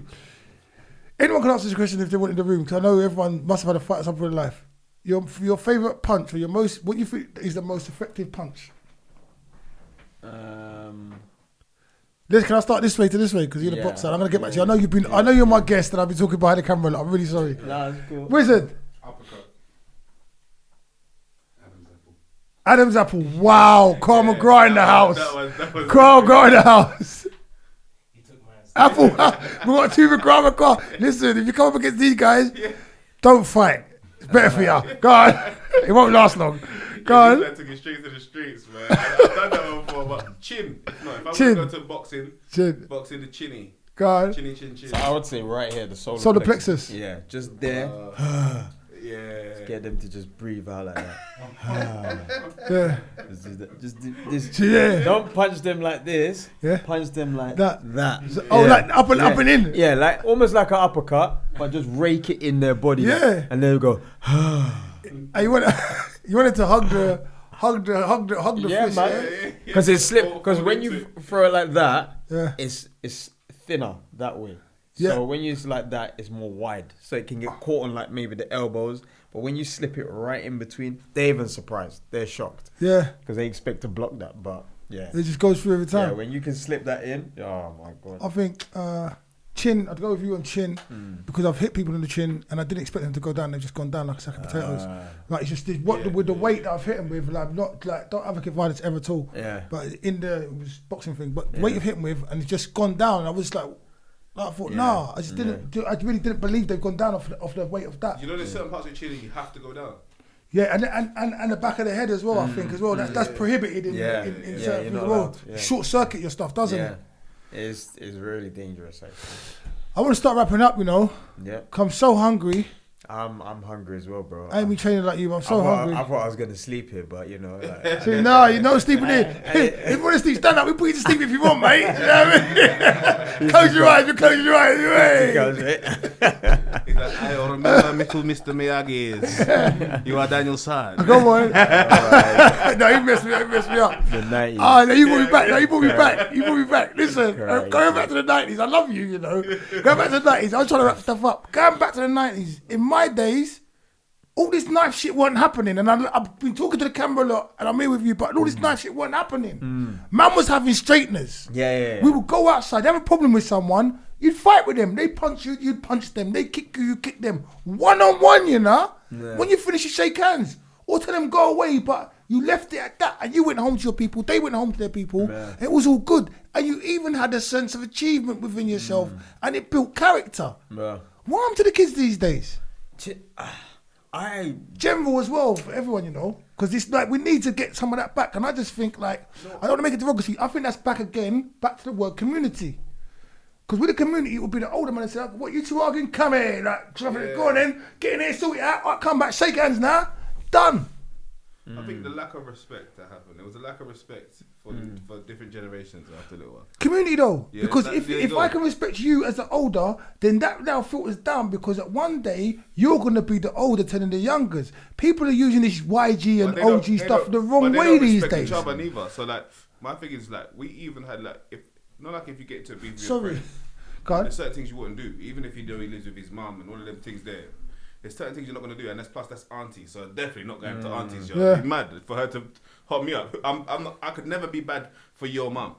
And that's that. There was those things that people had. There was those kind of things that made you stronger. They don't make you weaker. They make you even more of a. Yeah, you have it makes you integral. Yeah. So when you lose things like that, lose the things that have like the morals. Your integrity, your ground, and your morals. Yeah. There's no ground. That's why they're stabbing each other. They're not even stabbing above them. So like, it's like they're killing bare people older than them. They're killing each other. Yeah. Because they are so scared of a fisticuff. No one don't want to get punched. But I think also, because I think this is going to be like bleeding into this now, because we're ending this. I'd love to get you back on. I'd love to get your take on it if you get to talk from where you're at and other people's takes as well. Like definitely, but it's a subject we need to talk about properly as well. Bring up and talk about what's going on with the youth, why they're doing it, how they're doing it, and analysis behind it. But that's why boxing's good. Because boxing gives you that confidence that makes you not want to roll out with your son. Because you just got a different level of confidence that you might just be able to knock one out. But even the conversation, because even the conversation, I've had it before, being like doing a couple of different things. I've been pissed that, even for argument's sake, one of the mothers of my children, and when I was boxing, I was able to have an argument or have an altercation, which I thought I wasn't wrong about. I thought I was being victimized, whatever. But went in the other room and shadow boxed for about not even 5 minutes, maybe 60 seconds. All the annoyance, all the anger, all the animals I had towards her and the situation was gone because my energy was spent. Then I had the clarity to look at the situation for what it was. She was in the wrong. I said, all right, you know what, mate? See you later. I'll baked potato. Came back and reconvinced. It gives you that as well. It gives you options where And sometimes people are behind the door because they're behind the big door because they didn't know the options. And they just didn't know how to channel their emotions or their temper. Yep. No one said to them as a youth, man, listen, like, whatever your name is, Johnny, Tommy, Leroy, listen, big man, that's not the way to do it. Come and sit down. More time, you get pushed out the class. Sit in the corridor and generally push to certain things, which that's is why life teaches people to teach you, innit? That deal with you. If you're not doing what they want you to. We don't care about you, so why should you care about yourself? And like I said, I don't want to bleed this off, but this is like what you lot started. You've opened another box for me right now. It's true. Like, because it's like that, and and the reason the youths will listen to you or you, because we were youths once, and they remember that we were youths once. And sometimes we forget we were youths once because they're coming up. They remember, like, you showed me so much stuff. I remember you done this, that. They remember this stuff. It's just for us to remember and say, yo, big man, all right, let me pump the brakes on this life that is just life, the same for everyone. It's going down the road, but there's no rush. Let me stop and invest in you for a hot minute, because that now helps you invest in yourself, other people. Someone might not die, you might be, like, no one wants to listen unless you care. No one cares. They don't care about what you're saying unless you care about them. You know what I'm saying? They're not going to listen to nothing. They're not going to listen to nothing you're saying. That's what's going on with the youth man them. Because they don't know how they're eating. They don't know how they're doing this. It's just the man they're seeing in front of them all the time. That's who they're listening to. Or what they're seeing. And it's like... it's some of it is us believing that they're bad. Community! Because when I sit down and chat with some of these young people, they're great and they're not bad. And the majority of them is not bad. Yeah? So the dialogue of us even saying that and carrying on that dialogue is dangerous as well. Because there is a big number of... youth, even some that I've met through Fred, some that I've known for myself, so all the ones that you know what I'm saying, great youths, and I feel like they don't get highlighted enough. So the ones that get highlighted is the reasons why the other ones are even gravitating towards it, because there's certain lazy narratives they're entertaining for too long, and we're entertaining them. So the ones that are doing good get no light, and the ones that are doing bullshit get all the light, and they get a deal over there. You know what I mean? So they make sure it looks like they're being successful off their badness. This is certain bad breed youths, you know. Like I'm saying, if I sit down and talk to most youths, half of them ain't bad breed. That's my point. They're just trying to make I know that's what I'm building for your point. Where's the light on them? No, but what I'm saying where's the light on the good bruv, it's not about, it's like, sorry, but fuck the light. You, me, him, have to see them, like, have a conversation with them. We have to start signing up. Where even we have to do the next thing and have this conversation. So then they can maybe watch it and say, you know what? My ends isn't the only thing, which a lot of people know, but this isn't the only way. And I can try this, and I can fail and butt my teeth, but I can still get up. And there's man them out there. It's not only that, man. Look, what's what's happened to me recently. I'm not even gonna glamorize that, but I'm out here. Man's out here, but you can still do what you're doing. But the more they see that and understand, okay, this is possible, and I can do this, and I can still be. Because for me, right now, like, I really love this episode. I can't wait to watch it back. But look at me, if you turn the mute off on this right now, you saw me like, people think I'm nuts or whatever I'm talking. This is just passion. But you can be however you want to be. If you're a screamer or a shouter, be that. If you're a quiet person, you can be that. It doesn't matter. You could be anything in this world, anything in this world you want to be. Do you know what I'm saying? And there's no reason for you to be ashamed of it. But unless you're told by your peers, someone who cares about you, you're not going to realise that, and you're going to do sometimes what they want you to do, or what everyone else is doing. Well, you could have solved that theorem, or you could have been the next Bill Gates, or the next who you want to say? Come on, who else? Michael Jordan. Michael B. Jordan. Thank you. I'm looking for a black icon. Michael B. Jordan, isn't it? I said Michael Jordan. No, I thought no. Okay, Michael B. Jordan. No, yeah. You know why I say that? Go bless Michael Jordan. Nah, there's no such thing. There's no such thing. I was looking for the penthouse, boy. Michael B. Jordan his own penthouse, right? Fuck out of here. No way, man. No, because you know why, yeah? You know why I even brought him up here now? And I want to pass the baton back to you in a minute. Is because I saw something on the internet, excuse me as well. I saw something on the internet today. You know, you said you scroll, you get toxicity and all that, and I'm on more internet because of like the voice behind the camera.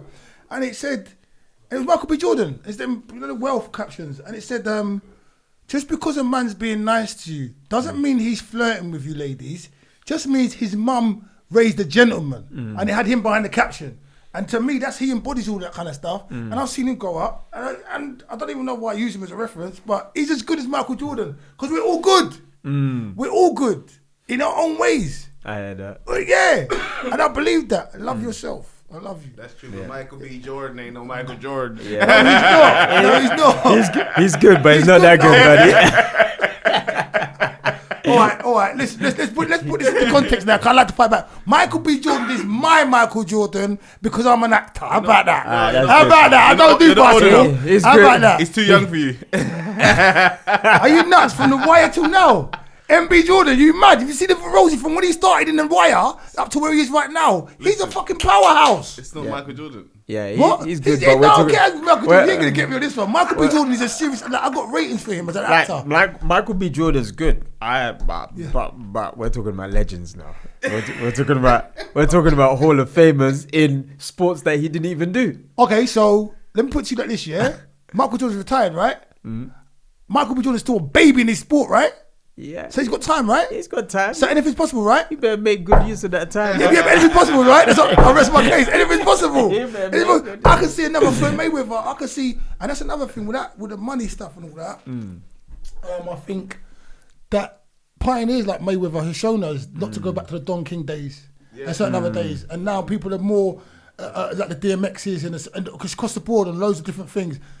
People who are artists and people who have any talent are refusing to be raped anymore. Yeah. Like, you're not going to mug me off. Mayweather's using a lot of his family, you know what I mean? So it's like he's got a lot of his family as part of his team. Which is the way to do it. It's the way to do it. It's a beautiful thing, man. Yeah. It's a beautiful thing, man. Yeah.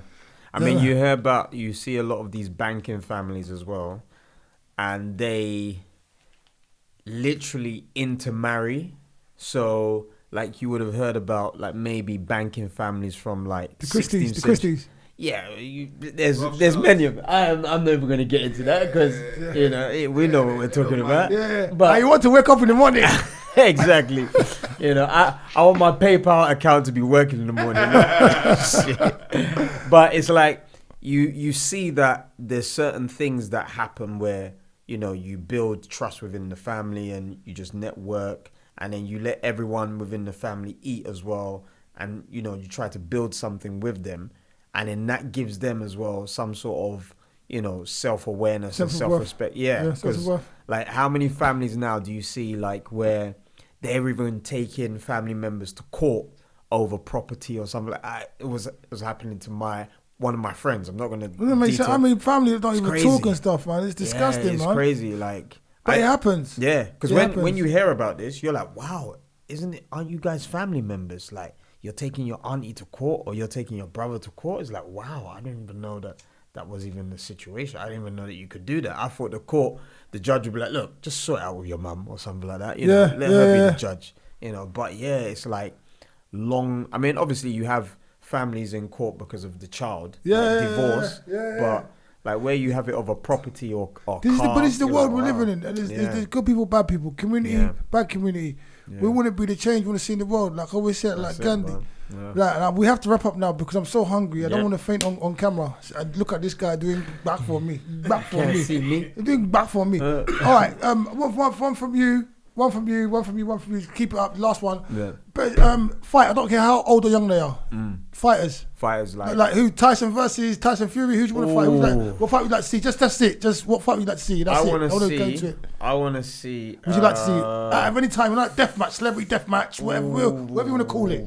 I want to see a Mayweather versus. No, I've seen that already. Mayweather versus Canelo. I've seen that. I want to see a Golovkin and Canelo again. Golovkin and Canelo. Yeah. Do they make up these fights? I think Golovkin can beat him.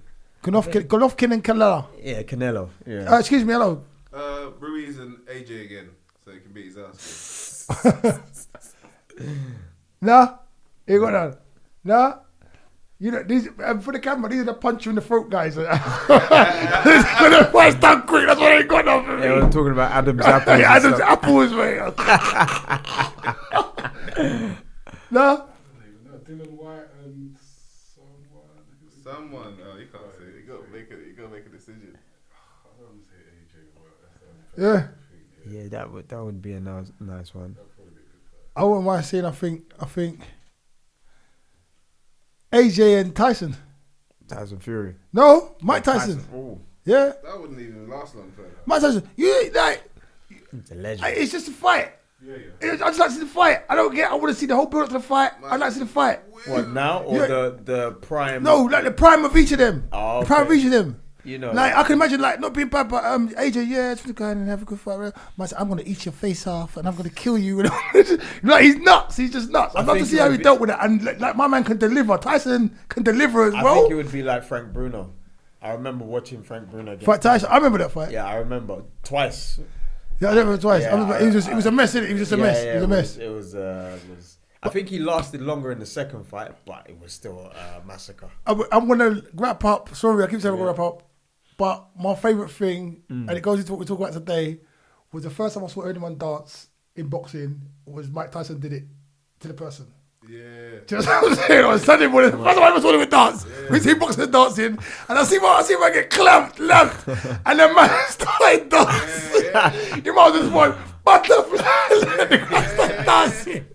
I think Nassim as well. He was a legend. I can't lie. When he was in Mr. Z, he can't have been that much. You forgot about him just now. He wasn't that much of a legend. Yeah, but you forgot about him. Wise. He used to dance. He used to flip in the ring. Yeah. With his baggy shit. As soon as he went to America, that shit stopped. He lost him. It was nice he fought against Barrera. Yeah, I don't know that, but I know who I know. I don't know. I know that. He said, "I'm so sick. I'm so sick I make medicine." What's Muhammad Ali's line? I make medicine ill or something like that. Yeah. But you know, like with Nassim, I actually wanted that story to develop because he was so good. But I think he just didn't. Yeah, he just didn't like. Don't show all your party tricks within the first. I mean, you're not a whore. You know, like just ease into it. Just He's excited for North, isn't it? He's excited. Ease into it. Like he's just showing flaunting all of these like special talents to the guy straight away. Nah, you got to ease into it because you just don't know how they're boxing. Anyway, I digress. Let's end. No, I think I'm going to say it on a serious note. At the end of this, I might call this part one. Live talks. We could talk about anything on this show, which is the beauty of it. But I think we do need to talk about the youth. Yeah. The outlook on the youth with you and certain other people in the room as well. And like why they're doing things a certain way, how we can attack it, the right way for them, give them ideas and stuff. Topic. So we're going to come back. But Charles, Boxer Charles, Cuban style, give me some. Always, brother. Always, no, bro. Man. Nice. Voice by the camera, Wizard, HQ, Adam the Apple, the A gang. I'm going to call it Adam the Apple gang. The apples. So they've been watching too much James Bond. When James Bond does this, Chops on the boat.